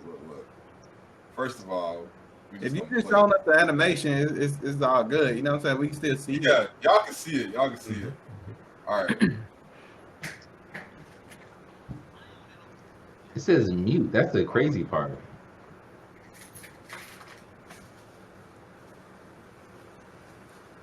All right, hold on. My hard drive got a buffer. Hold on. We'll come back to you. There we go. I'll find your time then, bruh.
I don't even know what else I gotta tell y'all. Like, I don't know if I gotta say stuff. I don't know if I gotta talk about it. You know what I'm saying? Like, I'm sure it's pretty much understandable how just one punch, which is the theme of the show, can communicate in the anime of itself. That one punch from this man who can punch everything literally one time and beat it. You can actually see it from the efforts of him just doing a one punch action. Oh, he really about that life. Now, granted, you have 12 episodes of one punch goodness from that first season. Multiple characters who are all developed, even though it's based off just a weak joke, right? It's not supposed to work, but it works for a whole season and even more so. The manga is great. The manga itself, drawn to perfection, has some of the best artwork for these same action scenes that then get translated to the anime, 1-to-1, and it still goes in. Come on now. Now I love my hero to an extent. You're done. All right, it's cool. My teammates got me, man. They got me. They understand. They know the vibes. Who up? Go ahead. All right, 3, 2, 1. Go ahead. Man, I like my hero, but it's the same thing. It's the same troop. You've been an anime fan. It's the same exact troop that you've seen before. They can switch up the characters, they can switch up the theme or the structure of the show, but at the end, it's gonna be one little lane. They're trying to get 5. All right, but point blank to the point. I guess me, I like One Punch because it's a great refresh. It's a little comedy troupe, but it added depth to it. And not only is the animation good, but also the manga is top notch, and it has depth and little lore to it, even though it's about a little bald head strong dude. But it ain't even about him. The main part of the story that you like is not even about him. Because they can do all of that stuff in the manga, and literally they gonna do the last page where the man just punches the top guy and it'll be over. And it's that amazing. Yep. That's it. That's all I need. I don't want to hear Naruto in school all over again. So that's me. Yep. All right. Take a phone, chill. Go ahead. Give him a kill shot. All right. Is it started? Go ahead. So One Punch Man, first off, I want to just say how brilliant the show is for it to be so simplistic. Like it's literally about a dude who can kill stuff in one punch. First off, he's not even a main character. He didn't even get most of the screen time on there. The characters that you care about, like Silk brought out, they all developed. They all great. They all got backstories, unique powers. There is a dude who is dressed as a dog giving folks hands. The worst. Ain't nothing Yes. like that in My Hero. And look, My Hero was great. It is, but it ain't got nothing like One Punch. One Punch has comedy on top of everything. Look, on My Hero, all y'all got is Mineta. I love that boy. But Mineta is the only comedy y'all got. One Punch, y'all got to do Garo getting chopped in the neck and just passing out. He got kicked through a wall. Hilarious. Okay? And then my final point that I got to bring up that's going to kill all of this. My Hero Academia, we already know how that's going to end. In the first episode of how it's the story of how he became the #1 hero. We know what's going to happen at the end of it. One Punch, I don't know what's going to happen. What's the point? I don't know what's going to happen, man. You know what's going to happen. Ain't nobody said anything. You're looking for that. You're right, hero though. that can You're right, take though. the punch. Oh my Consecutive. Those was consecutive normal punches. I'll be quiet. Oh my god. Consecutive. I hit you with the consecutive normal punches. Y'all ain't got That's ignorant.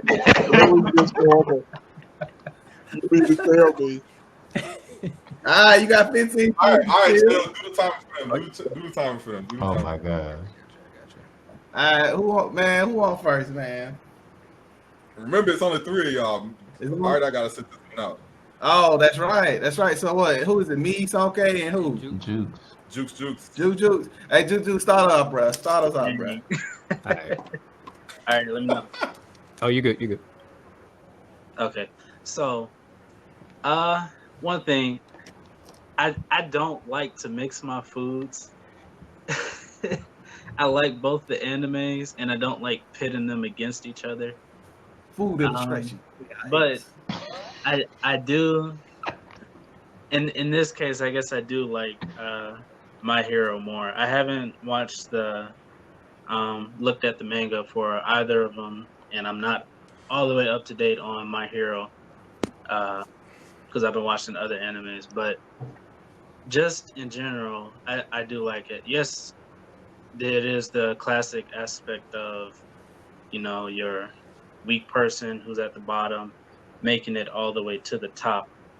But I don't know. I guess for me, it feels a bit different because I guess the way that he can be damaged has different handicaps, starting all the way from the bottom, maybe very similar to a whole bunch of other ones, but that paired with the art style, and just the overall difference that it has from other shows. Maybe it's just me, but I do find that very appealing. Like I said, I like One Punch Man too, but it just seems like there's not that much of a story, not much more of a story than there is than My Hero. It seems like My Hero has a lot more story and a lot more feeling in the scenes, per se. It moves you more rather than One Punch.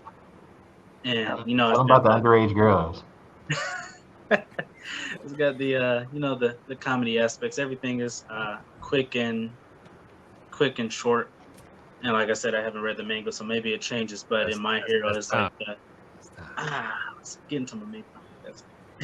All right, Todoroki has spoken. Now we about to Deku and Bakugo, y'all boys. All right. Who want it? It's okay. You want it, man. You want me to go, bro? Go ahead and lay the floor. Tell down, us bro. about this extended tuning. Let me tell y'all about this. No, stop my time.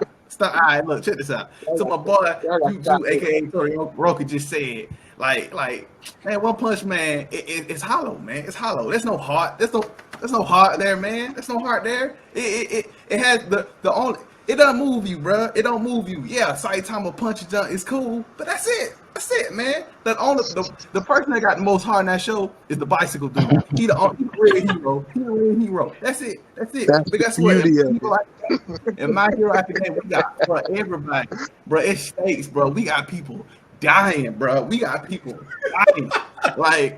One Punch Man, somebody can just dial screen. Oh, who cares about that dude? No one cares. No one cares, man. Nah. My Hero got character progressment. We see these characters changing and growing, right? We got dudes who are jerks. They ain't so much jerks no more. Realistically, too. Like, we can define what it means to be a hero. Something that Saitama wants, because he done forgot what it's like. He's bored. He's bored with. We watching a bored bald dude punch stuff.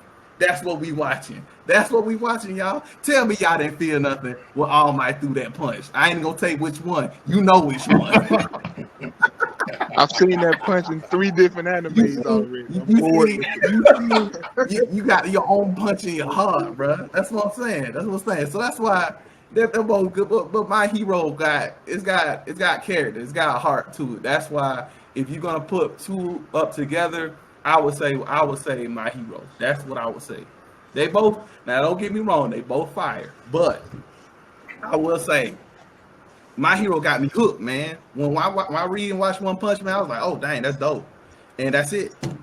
I don't think about that. If I close the book. My Hero, bro, with All Might, bro, what All Might be doing, I'd be like, yo, clap it up. Bro. Clap it up. He done. Okay, go ahead and say okay, bring it in, bro. Yes, as y'all have stated, One Punch Man looks very flashy. Looks very nice. But you know what's also about One Punch Man? You done seen it once, you're gonna see it again and again and again. You saw One Punch Man. He punched the Dragonfly lady. He gonna do the same thing to the next villain and the next villain. You done seen it already. One Punch Man, like we said, got heart. You know why they told us what happens in the end? Because it don't matter what happened in the end. It's about getting there. The characters. I feel for these people. Do you feel for Saitama? Is he in danger? Is he talking about Pokemon? He is not in danger, because you just waiting for that next punch, and then you don't care about what's in between. My Hero give you substance in between, give you glory in between. Brandon brought out about My Hero is like if Naruto Brandon brought out about, All Might and that one punch. Y'all don't know which one it is because they all was amazing. I'm talking about this. What about when Deku? What about his punch? Ooh, which one am I talking about? Because they all amazing. And not only that, because their characters are amazing. So seeing him do it is even more meaningful to you. I don't care if Saitama's gonna do it, because I know he's gonna do it. He's the One Punch Man. But when Deku makes that punch, bro, he earned it. It was glorious. It was amazing. And you were moving. That's your time. Can we go to the free fall? That's it? Ready? Oh, hold on, real quick. I just this subject really hurts because I love both of them, but I gotta That was the equivalent of I gotta disrespect right. My Hero in this free for all, bro. I gotta. Yeah, I'm about to go ham. I'm sorry. Oh, okay, come on, y'all. So look. Y'all talk about emotions, right? You feel My Hero. You have to feel something because this man cried every single episode For 3 seasons. My Hero. My Hero. First of all, the show isn't called Deku. The show isn't called Deku. We talking about My Hero acting the whole No. Saitama, a grown man. You ever seen Saitama cry, bro? Bro, Can you say any other show in anime with a main character? He did cry. They're watching the same show. He was crying This because he is was like if the Chunin exams of Naruto, if they all got kicked back. So he worked for it. Bro, what do you Deku's a kid. We're talking about grown man game. Deku's a kid game. This is crazy. Look, what do y'all mean when y'all say y'all don't know how One Punch Man gonna be? Y'all really said, Jill really said that. We don't know how One Punch Man gonna be. What is the title? What is the title of the show? You ain't even seen Blast yet. You ain't even seen it. You don't even know what the rest of these fighters look like. They're still just imagine when that moment comes. You talking about Blast? Moment. Y'all talking about Blast? We don't care about Blast. And let's talk about who has died in One Punch. Who has died in One Punch? Who defines this? Huh? Who has died in I'm One not Punch? that You smart. don't care who died in One Punch. Because it don't really matter. It's That's you're what I'm a saying. fictitious That's why show. my hero be watering it down for everybody in The the reason first why place. you Though don't you care don't care about is everybody. there's not It's real care. life. If you get Don't scrubbed matter. up, you get scrubbed up. No No one one cares. cares. No one cares if you got scrubbed up. The reason Y'all why y'all watch don't care the about same. Punch Y'all Kid are is being dying induced because by they the have no same care. show, and they just got a crime boy instead of a. What about it, man? They ain't get no man. All the people They who ain't get no died got man. revived back. Different shows. Y'all compare a grown man to a little boy. Exactly. First, I'm tired of watching little that's boys. what I and was anime. doing. It's They my time can I be got y'all to comparing. cousin. That is exactly. I bet if Saitama broke his arm, his butt would be crying, but he can't because he's impenetrable. No. He broke his bone. Superman. He broke his body to get Yeah, strong. no, He worked. but right now he's Superman. He's invulnerable. Exactly. That's He- right. Exactly. And you know how he That's did not it. You know that's how not he did it. canon. He didn't steal That's his not arrow accurate. from no Man. man's hair. He ain't have to eat no man's hair or nothing like that that. ain't- What he did was he did 100 sit-ups, 100 push-ups. Okay, that's it. He The ran. fact that you He ain't Okay, earned. but this dude breaks his body to save people. Y'all ever broke a bone before? Have anybody ever broke a bone before? Saitama saves the world on a daily And basis. don't get and no one tells him recognition. that. Nothing. He gets No, no nothing. recognition. He still does it, The bro. dude who ain't got no powers getting his stuff. Come on now. What's a Detroit smash? First of all, stop smashing the try that. Stop. Come up with some good names for your moves instead of Illinois, Indiana smash. Like that junk trash, bro. He ain't got no. Ain't y'all supposed to be in Japan? He got no. Nah, he didn't say that, man. Nah, man. And I just want to say, y'all brought up Superman. Well, you remember Superman's impenetrable, but when he did meet his match, Doomsday, what was that storyline like? Well, that storyline was legendary. Imagine that moment where One Punch Man hits his Doomsday. As the person he got to put some effort into. Legendary. Man. They ain't gonna do it. I'm sorry. Man. We already know what's his name. Deku gonna make number one. We already know. Well, guess what? What's somebody? What's wrong with y'all? We know he gonna make it number one. He's not even in the top 10. Watching the show about a dude at number one versus the guy trying to get to number one. That's We found out what Deku was gonna do in the first episode. Y'all found out what Saitama was gonna do by looking at the cover. Like, what are you talking about? One Punch Man tell you what the show's about in the title. What you talking about? Saitama don't even be trying. Okay. Let's talk about the B characters. Let's talk about the C characters. Let's talk about Gino. Huh? So you said Geno's is not stronger or better than Todoroki? He's a stalker. He's stalking another grown man who's a loser. They both got number one. Like, what's wrong with you? I'm talking about how they are written. I'm not talking about progression. Gino, he's been getting progression. And getting smacked. He's the strongest person in the world, and he still gets smacked every fight. Right. Genos is a scrub. He's Krillin. He's Krillin. He's Krillin. That's crazy. He's Krillin. That's big disrespect. He is. I mean, but I'm not talking about power levels. I'm talking about how these characters are written. Like, Bakugo got his own thing from Deku, then Todoroki, then All Might. They all got their own crap. Saitama ain't even got a mom. Deku got a mom. Saitama got no mom. That's 4 characters out of a cast of folks. 4. Oh, that's just 4. Just 4. No, to play that, we know who's deep in One Punch Man. Come on. Who's deep? Who's got depth in One Punch Man? You got just got old girl. Old girl. Who? No, you got Bang, you got Bomb, him and his brother, their relationship with Gero, right? Everybody talking about that. You got Triangle, the man who come in and sometimes got a sub in. He got a sub in. He was tournament form, right? Saitama himself is a whole case study. He a whole case study. Like you brought up Moomin Rider. Come on now. Oh my Exactly. God. Exactly. I give you all these other people ain't nothing. The best characters in One Punch Man isn't One Punch Man though. Like if y'all making that argument, let's be real. You talking about speed? You talking about speed of sound Sonic? Gato has a better storyline than no Saitama. type of storyline. Gato has a better storyline than Saitama.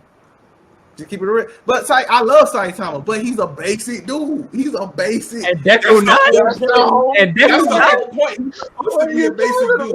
When have you seen Deku a is successful not. anime based off a basic dude, bro? But Deku, Whereas like bro. Deku is Digi destined, and he got the Pokemon Destiny just to be great. Yeah. Bro, nah, He man. had the Pokemon Destiny with the Naruto drive. You've seen this This before. man, Y'all have man seen has this before. almost died multiple You've seen times. this show man. before. You've seen how Nah, this boy man. plays. Nah, man.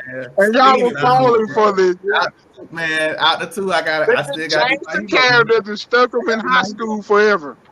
And just Bro, said, you bro, know what what? y'all- Instead- and if I was Unless My Hero does a time skip and then adults and Deku My got Hero a beard, started, and they it's not gonna be better. while we on the subject, my hero is better than Naruto. and literally I told said, y'all I how was he scared. became. Whoa, How How he he became became Naruto. Kage. This will be Whoa, my. This will be sir. my Better hero. than That's Naruto. the saying same. you said My Hero is better than You gotta Naruto? take a couple steps back, No, bro. no, it's better. Yeah, It's take better. a couple You ain't steps say back, that, bro. bro. It's better. I'm You gotta sorry, take man. a couple steps back. You bro. said No, My I Hero. don't You saying the tournament in My Hero is better than the Stop TV playing. series? Oh man, Stop. come on, man. You got to stop. That bro. was You got to I stop. mean, No. look, I'm No. saying as a whole, that was the best Put me part. on After Chunin Naruto exam, because of the Chunin exam. Until- Y'all told me that. Until My Hero gets a moment like Team Shikamaru, watching their mentor die and having to deal with that. Until My Hero gets that, oh, it's no, coming. no. Coming, man. Until Rock Lee is a better we character get to a than moment Deku, where bro. Jiraiya Rock had Lee to is a versus Pain way better and character knowing than that he Deku. was You gonna lose. know that's true. What? You know that's That true. fight. Look, Lee, man. you talk about someone who's tougher to get strong. Lee went through everything, and you know he earned But it. Rock,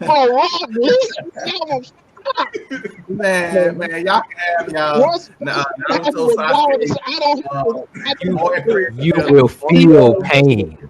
You now know pain. Oh man, don't even talk about that. That fight animated look like a Tom and Jerry episode, my guy. y'all know it looked like Tom and Jerry when they fought each other. That was All right. Let's settle down. I knew that one was gonna be spicy. I knew that. Y'all clowning. Y'all in the same snicker bar. Y'all want to stop? That hurt my chest. Talking about this deal. Oh my gosh! All right, so our next I don't one, want to talk about that like that. our last hot take, Budokai Faito for today. What is better? You know what I'm saying? We talk about anime, we talk about manga. It's in the title of the podcast. You have two different forms, two different mediums of entertainment. You can watch anime, or you can read manga. All right, so what's better? anime. Anime. Manga. I gotta go anime. Anime. I got the anime. There it is. Ooh, okay, so it's There's a reason for the that's manga. 5 against 2 then. That's 5 against 2. But you out of power ups, my guy. Yeah, they use them every time. We got to figure out this power up situation a little better. All right, it's cool though. Nah, you still got that power from last one. Nah, he muted Juice. Nah, from the first, No, he muted Remy. the original power ups. Oh, No, it's still the transmission, he muted on me. Nah, those are the new ones. I did the Muto. What up? Oh, you're You talking talking about the big one. The big one, I ain't like. I think that big one too much. That big one. But that's only if you just by yourself. So like that's literally like the only one where it's like you. Wait, what was that one again? So that one, I didn't say what that one is, but that one is basically. Let me read it out. It's extra long. It's very anime. Hold on. So it's a special series Super Gallic Destructo Muto Jutsu times 33.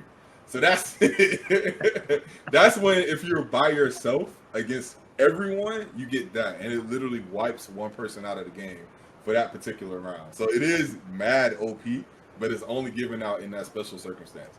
But it's okay though. You know what? We can rock with it. It's gonna be us two fighting for the manga. I think me and Julian can make a good case for this. let's go ahead and do the coin toss. Let me go and share the screen.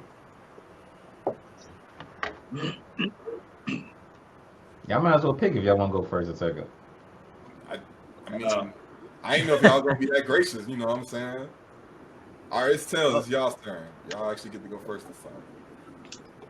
All right. Anyway, y'all want to go first? I'll go first. All right, go. Gotcha. Go ahead. Okay, so I'm not gonna be as disrespectful than I was with the My Hero and One Punch Man one, because I think that both have their upsides and their downsides. But personally, I'd say watching anime is better to me because there's more you can experience from seeing things visually. And I think that when you watch anime, one thing that has been concurrent, especially with a lot of our stories, is that we watch anime first before we read the manga. And so watching anime has been such a great medium to get people into the world of anime in general. So I would prefer watching it just because it's an easier way to get people into it. It's brought a lot of people into it. Think about Akira. Akira was the jumping point for the US being able to get into anime and starting to realize that this is really an art form that's great and that they can put time and effort into. And a lot of people watched Akira, and Akira was brilliantly made. So I think watching anime to me is just the bigger way to get people into it. And there's just some legendary scenes that you just reading doesn't do it all the way justice. Sometimes you just got to see some of this stuff happening. Yep. I go next. Who's doing the timer, by the way? Oh yeah, that's a good question. I wasn't, but I was on timer. Okay. Can we I get? trust you to time yourself. Go ahead. What's up? I trust you to time yourself. Go ahead. Okay. All right. Hold on. Let me restart it. All right. Yeah. Along with Chill's point is seeing it is it's not only just seeing it, but with the actual animation, you got music. A lot of our favorite scenes. Think about Cell's theme when he's fighting. It adds so much to the scene. The voice acting adds so much to the scene. I don't know if it's gonna work. I'm gonna try it. Let's see. I'm gonna share my whole screen. All right. So check this out. Y'all can see this? All right. I'm just using this as an example, right? You got this, right? Luffy standing right here, Rob Lucci. Awesome fight. This happens, right? It's all these punches, but you can't really tell what it is, what's going on. Got these flashbacks or whatever. Look at this right here. Punch right here. Punch. All these flashbacks, all this stuff. And you got this epic. It's cool looking, but you can barely tell what really is going on here. So in some instances, I think the anime does it better. I don't know if it's gonna play smooth for y'all. Is it playing choppy? Actually, there's no audio. That's pretty smooth. But I think this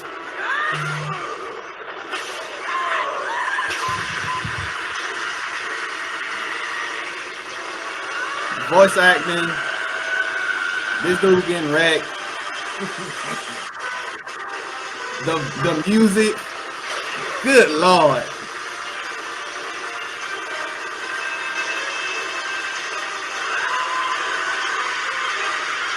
Brace the dude through, So just, it can add a lot. Animation, I don't know if that plays smoothly for y'all, but it can really add a lot to a scene. So yeah, I agree with Chill's point.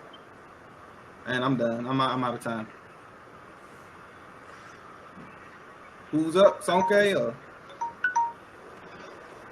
Well, I guess Oh, I can crack it up. All right, go on. Yeah, so unfortunately, it could be, I guess, like I always says, it's a biased position too. I kind of picked up manga when, my anime was doing the filler nonsense or it just was on a season break. And so just having an introduction to manga like that, it puts it in that territory. It's like, it was almost like second fiddle, or it was secondary. Granted, saying that though, there were there's a lot of manga scenes that did a way more justice than certain anime scenes. And there's some mangas that I definitely appreciate reading more than I did even watching the show. But as everyone else has said, when anime is done right, of course, having audio and a visual rather than just a visual, and use your imagination for everything else. And then once upon a time, a lot of manga was not in color, or 90% of the time it's not in color. Uh, that just even more so just solidifies like it's not even fair. Like anime when done right, of course it'll be a way better experience. And yeah, I'll leave it at that. Who got? You want me to go? Between Duke Next. and Sonke. All right. So who got the timer? Someone got the timer? I got it. All right. Brandon Go got ahead and let me start. All right. So while manga, I love both mediums, and while manga has the opportunity of being able to convey more information quickly, overall, anime has a way of conveying, just like Brandon demonstrated, has a way of conveying more clearly to the viewer or the reader in this case for manga, what is actually happening, what is actually transpiring. Like the example that he gave, you can read a couple of pages in manga and you kind of like, that seems cool, but I don't entirely understand what just happened. And you're just gotta accept based off of the aftermath, the result of that. But whereas anime, you have the music, you have the voice acting, and then of course also when animatedly done right, can clearly convey the transpiration of events as they happen. This person hit this person. Now we're focused on this person, and this is what they are doing, so on and so forth. Whereas you can go through a series of panels and then you look at several different characters and not understand clearly who happened to what. So while both mediums do have their relevancy and have their pros and cons, I still feel like anime has a better way and is also just more easier entryway into that world for newcomers as well. Whereas, you hand a manga to someone, they might not really be as interested in that show. Whereas if you showed them an episode of the anime, they probably might be interested in the show. It just has it has more reverence with the person who's watching it or reading it, in this case for manga. Yep. Mm-hmm. Good point. Juju. And so I agree with what Phil said about not going as hard on this one, because I feel like it's just a matter of preference, really, based on, I guess, really how you grew up. Some people just love to read books. There's some people who can just sit down on a calm, relaxing day, just enjoy a good book, and others who prefer to watch TV. And then you have people that will only watch dubbed anime, and then others that'll live and die by Japanese only anime without even subtitles, and some just prefer subtitles. So with me personally, I just like watching the actual anime versus reading the manga, because it is more effective for me with delivering the emotions of the character, really feeling what they feel when you hear them give that nice hearty scream, and you just it just translates to you what they're feeling in that moment, gives you chills.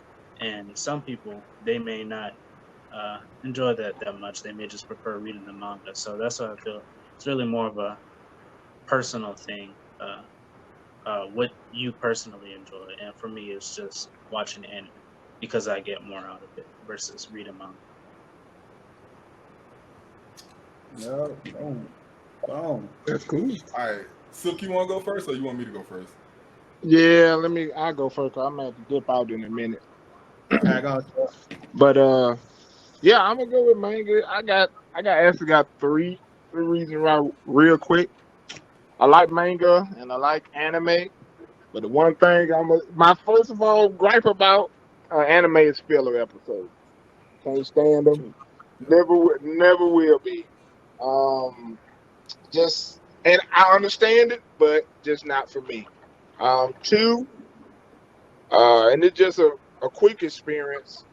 First, before I read the manga of Trigun, I watched the anime, and what brings you to my second point, that the manga you're gonna get the true story, because they do switch up some things in anime. Because the ending of Trigun in the manga is 100 times better than how the anime ended, and it opened my eyes. I see why they animated it. It's so much. You miss out on a lot of a lot of things because obviously it costs money to animate everything. And my third one is for me personally, I really don't care if people don't get into it based from the manga because I think now anime became more mainstream now, and a lot of people just like it just because of the hype details that they get from it, but they really don't know the soul, so to speak, of what they're watching. So when you read it and you actually get to know the characters and you have to use your imagination by reading it and understand and animate it yourself in your head. Yeah, I appreciate the anime, but to me, I appreciate it a lot more once I read it. So that's why I chose manga. Yeah, that's some good points. I ain't gonna lie. My points are very similar, actually. I had 3 as well. Originally it was 2, but when you start talking about basically like the creator's intent, like I've seen too many shows. I can name at least 2 off the top, Claymore and Gantz, where like the anime ends and the story continues and you get a proper actual ending. Whereas the anime can end and you just like, oh, if you only watch that, you wouldn't even know or understand where they are in the story. Another thing is, of course, fillers as well. Fillers drain, I think, those who don't have enough time to really keep up and be persistent with anime. The filler, if you really can tell it's filler, it's trash. Like you like this doesn't add to my experience. It's like a stopgap before we move to something else. And it's like every anime has to have that. Not that I dislike it to an extent. Some filler can be good, but 9 times out of 10 is going to be on that whack side. And then 2, spoilers. I mean, to be honest, like if you're going to be online talking about any type of discussion-based stuff when it comes to anime or manga, for the most part, like the manga usually is going to be further along than the anime. And so sometimes these storylines take years to flesh out, and they can be years behind when it comes to the show. I think about Shippuden as one thing. When I caught up with Shippuden, like stuff was still happening, like with Pain, when we're already at the Ninja War arc, and it's like I can't like go back and like watch this stuff and just be as invested when I already know this is where we are, these are the stakes, and I can keep up with it, and I'm on that train like right then and there as it's happening. So I feel like you can, as passionate as you can be when you see emotional scenes in anime, to know that week-to-week progression or that month-to-month progression of the story that you are really enthralled by, and to see it instead of having to wait 6 to 9 months for a new season, it feels better for me personally. So yeah, I think all those kind of point to why I would prefer reading manga when it's good versus just straight up, watching anime. All right, shoot. Hey, bro, y'all made a good point. I mean, oh man, this is actually nice. I'm proud of us. This is nice. We were Christian. Go both ways too. If y'all would. And I'll be honest, I share this point. If y'all will let me share this, I'm gonna share my screen real quick, and I will make this argument for manga. Let me share. Come on now. Oh, hold on, buffering. Come on now, don't do this to me, baby. Hold on, because I found this example. Y'all talk real quick. My jump. I had to say this. Daggone, I feel robbed now, Julian, talking about the real ending of Trigun. I need to go get the manga. Yes. I feel robbed.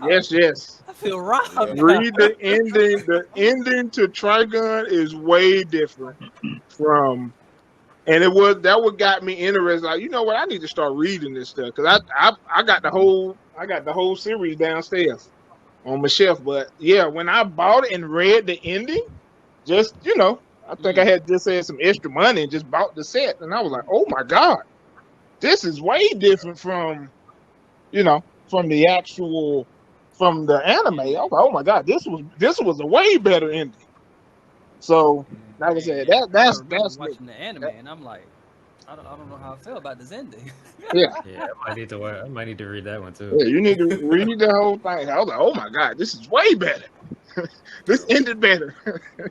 I will say to that point, one of the things that makes this argument really difficult is because manga really depends on who makes the adaptation of it. Yeah. Like there are some that have made excellent adaptations of the manga. There's some anime out there that have done that. But then there's also been some trash. I haven't read nor watched Berserk, but from what I've heard, the anime is like horribly adapted from the actual manga. Big trash in comparison. Big trash. Like maybe the 90s version of Berserk was the closest interpretation of it, but as far as all this new Netflix CG stuff, it's big trash. Yeah. Like I think his name is Murai or Kintaro Murai or something like that. The level of artwork and dedication that he was putting into those chapters in the 90s is kind of unparalleled. Like his art style and the details and how you see Berserk in elements of so many things that you may not like get the credit for. But like if you look at all these recent like Demon Souls, Dark Souls, Bloodborne, all those type of games, strongly influenced by Berserk. So yeah, I mean, I even attribute it to some stuff like even with like Legend of Zelda when you look at some of the knight designs and stuff like that, and like when you see just dudes with big old swords like Cloud and stuff, like I think all that can be somewhat attributed to Berserk. So yeah. Hey guys, Boy, he got dropped. He got Just straight up. that boy instant transmission. But the white said shut it down. Oh, power up, bro. The white said shut it down. That boy went to snake away quick. What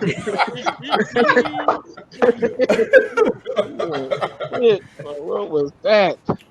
I will say this though, that also because of the current era that we're living in now, we're starting to see more and more of the semblance of now. It used to be always guaranteed the manga started first. Well, it started in the shonen or the whatever associated magazine. Then it would get enough strength to where it would go to a manga, and then if it was really popular, it got an anime. Now we're starting to see a change in that whole life cycle of anime in general, and that sometimes now it starts out as an anime first and then gets adapted into being the manga. I know for a good example was Dragon Ball Super. Dragon Ball Super started out animated first, and then now they're going into the manga, and which is better, probably the manga in terms of sometimes. Yeah, The starting off of they took some very large liberties with it, right. But right now where they are now, it's further than the show. So now he can kind of do his own thing, which I kind of do like. So, yeah. All right, Brandon, what you showing us? This because yeah, we'll show something, and then the show like this whole thing with Gato was horrible. What they did with this scene. Yeah, the season 2 did not do justice to the manga at all. Did. And or if you look at this here, like it's like a lot of it is just lost, man. It's lost in the sauce, man. And that's lost in the sauce, bro. Like few and far between, but like One Punch Man is kind of like a prime example of something there where when I was reading it, I wished for the anime, but I wanted to continue reading it as well because it was drawn so good that I was like, I can visually see this as an anime. And when it happened, that first season, they did it complete justice. Now, the alternative is like the second season where it's like, that's where it hurts me because it's like, I wish my manga interpretation would have happened on screen. And now that it's kind of set in stone, that goes into my question too. I asked myself, I wonder is that due to budget constraints? Because let's grant it takes money to animate this stuff, and it crosses my mind because I think it started with like the whole Shinobi War arc. I was like, man, if they draw that to scale, that's going to cost money. You're going to take some time and resources to do that. So when I saw season 2 of, which I think Miguel, you suggested that I keep reading it, so I read it, and I'm like, all right, let me see this. And I'm like, I saw the same thing that Brandon just showed. I'm like, oh my God, they have missed. Yeah. Did they forget to draw? I mean, it's really bad. What's going on here? I don't know, man. I wonder is that, just a sign of the times we live in where people try to take the cheap way out, and they be like, let's make this scene, but I ain't finna animate all this. I'm worried that's what's gonna happen to the last season of Attack on Titan because they switched studios, and I think in terms of Attack on Titan, that's another one. It's gonna cost some money. You don't need some animators to do that. The animators, they've done a great job in terms of, at least in my opinion, with the manga to anime. Especially, I mean, we're making this argument. I'm not gonna say what he did, but when Captain Levi did his thing to that thing, seeing that animated blew me away, man. I stood up like it was amazing. Because that's when some stuff animated can be better. I mean, most of the time it is, but when you switch studios and like we see with season 2 of One Punch Man, that was rough. That was rough. Even him fighting in the tournaments. I time of fighting tournaments in the tournaments are so I thought literally they would have focused on the tournament arc because that should have been like a whole thing by itself. Like we all talked about that. Yeah, they I think in like 2 or 3 episodes they skipped through all of it where it really could have been. They did. We had a month of manga on it. Yeah. Right. And then you have the opposite stuff. Like, I know y'all all hate Boruto, and we're gonna talk about Boruto on one of these episodes.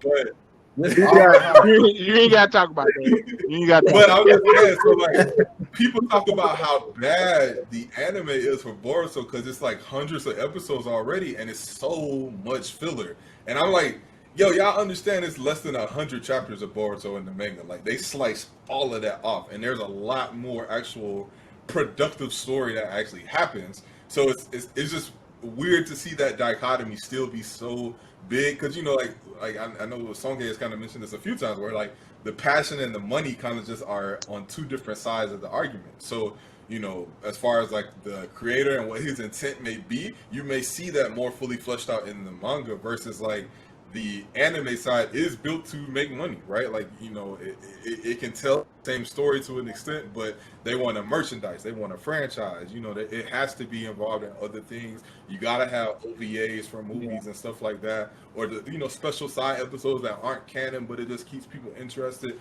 So sometimes they just too carried away with that, and then it makes people's whole impression of the whole franchise sour when it's like, no, the manga actually is alright. So, yeah.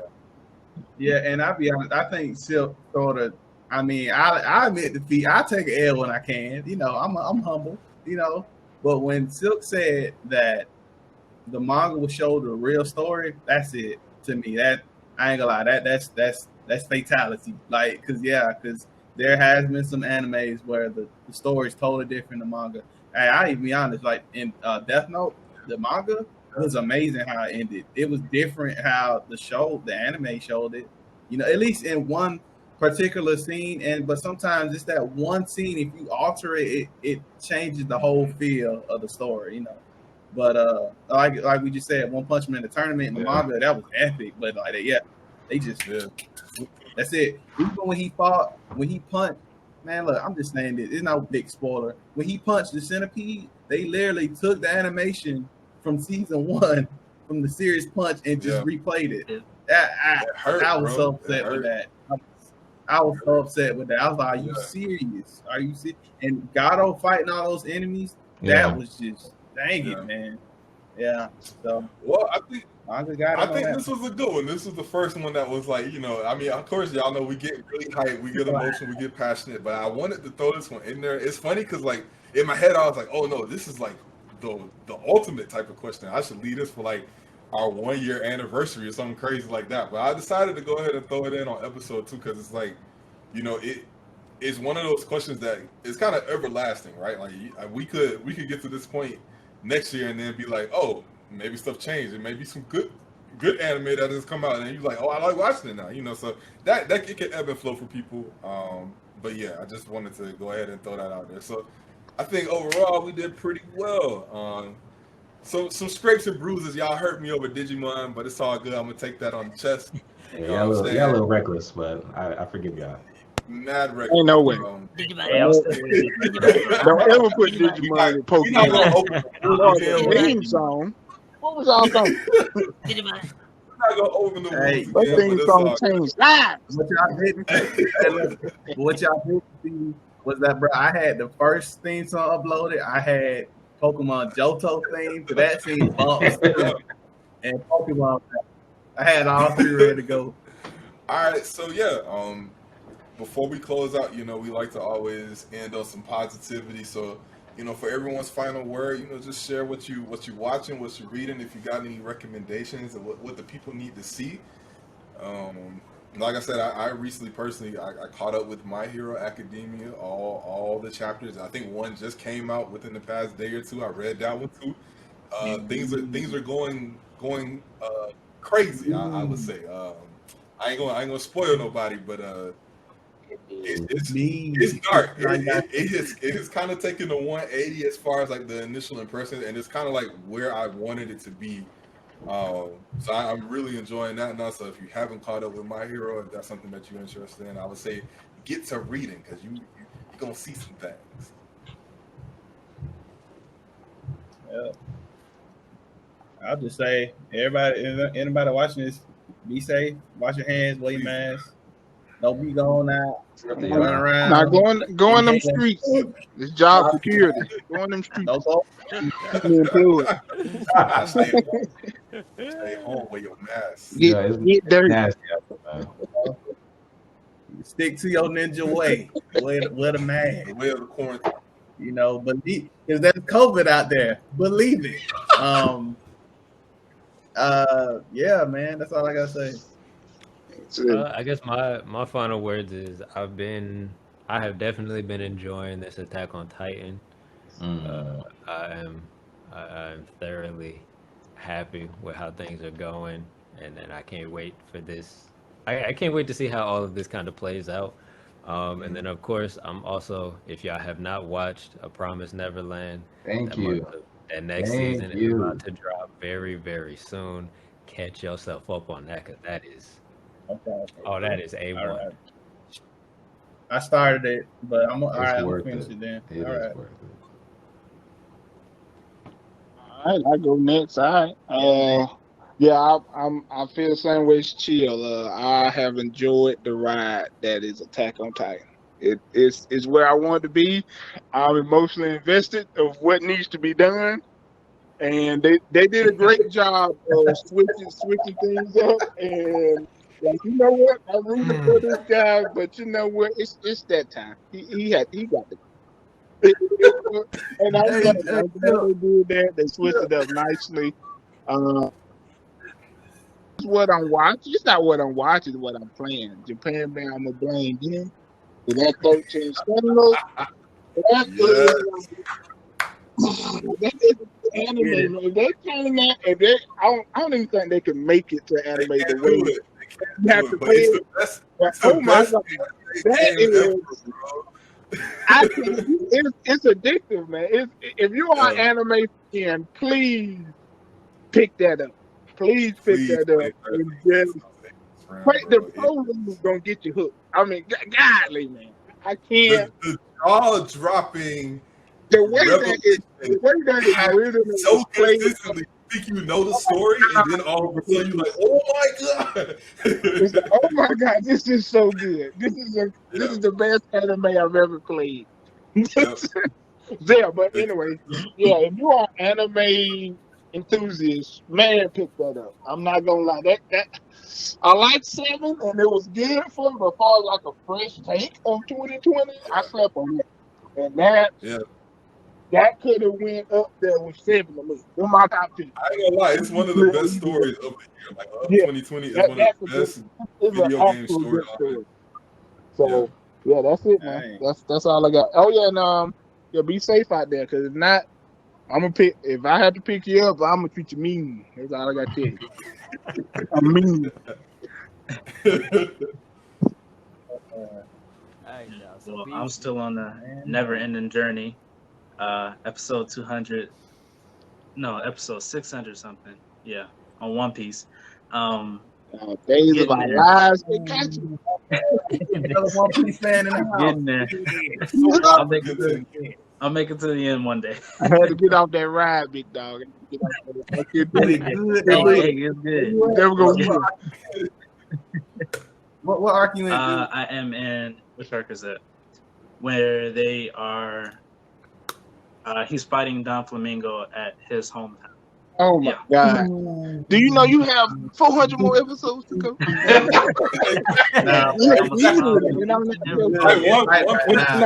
One Piece just officially reached it. It's 1,000 chapter. 1,000 chapter. No, it's too late.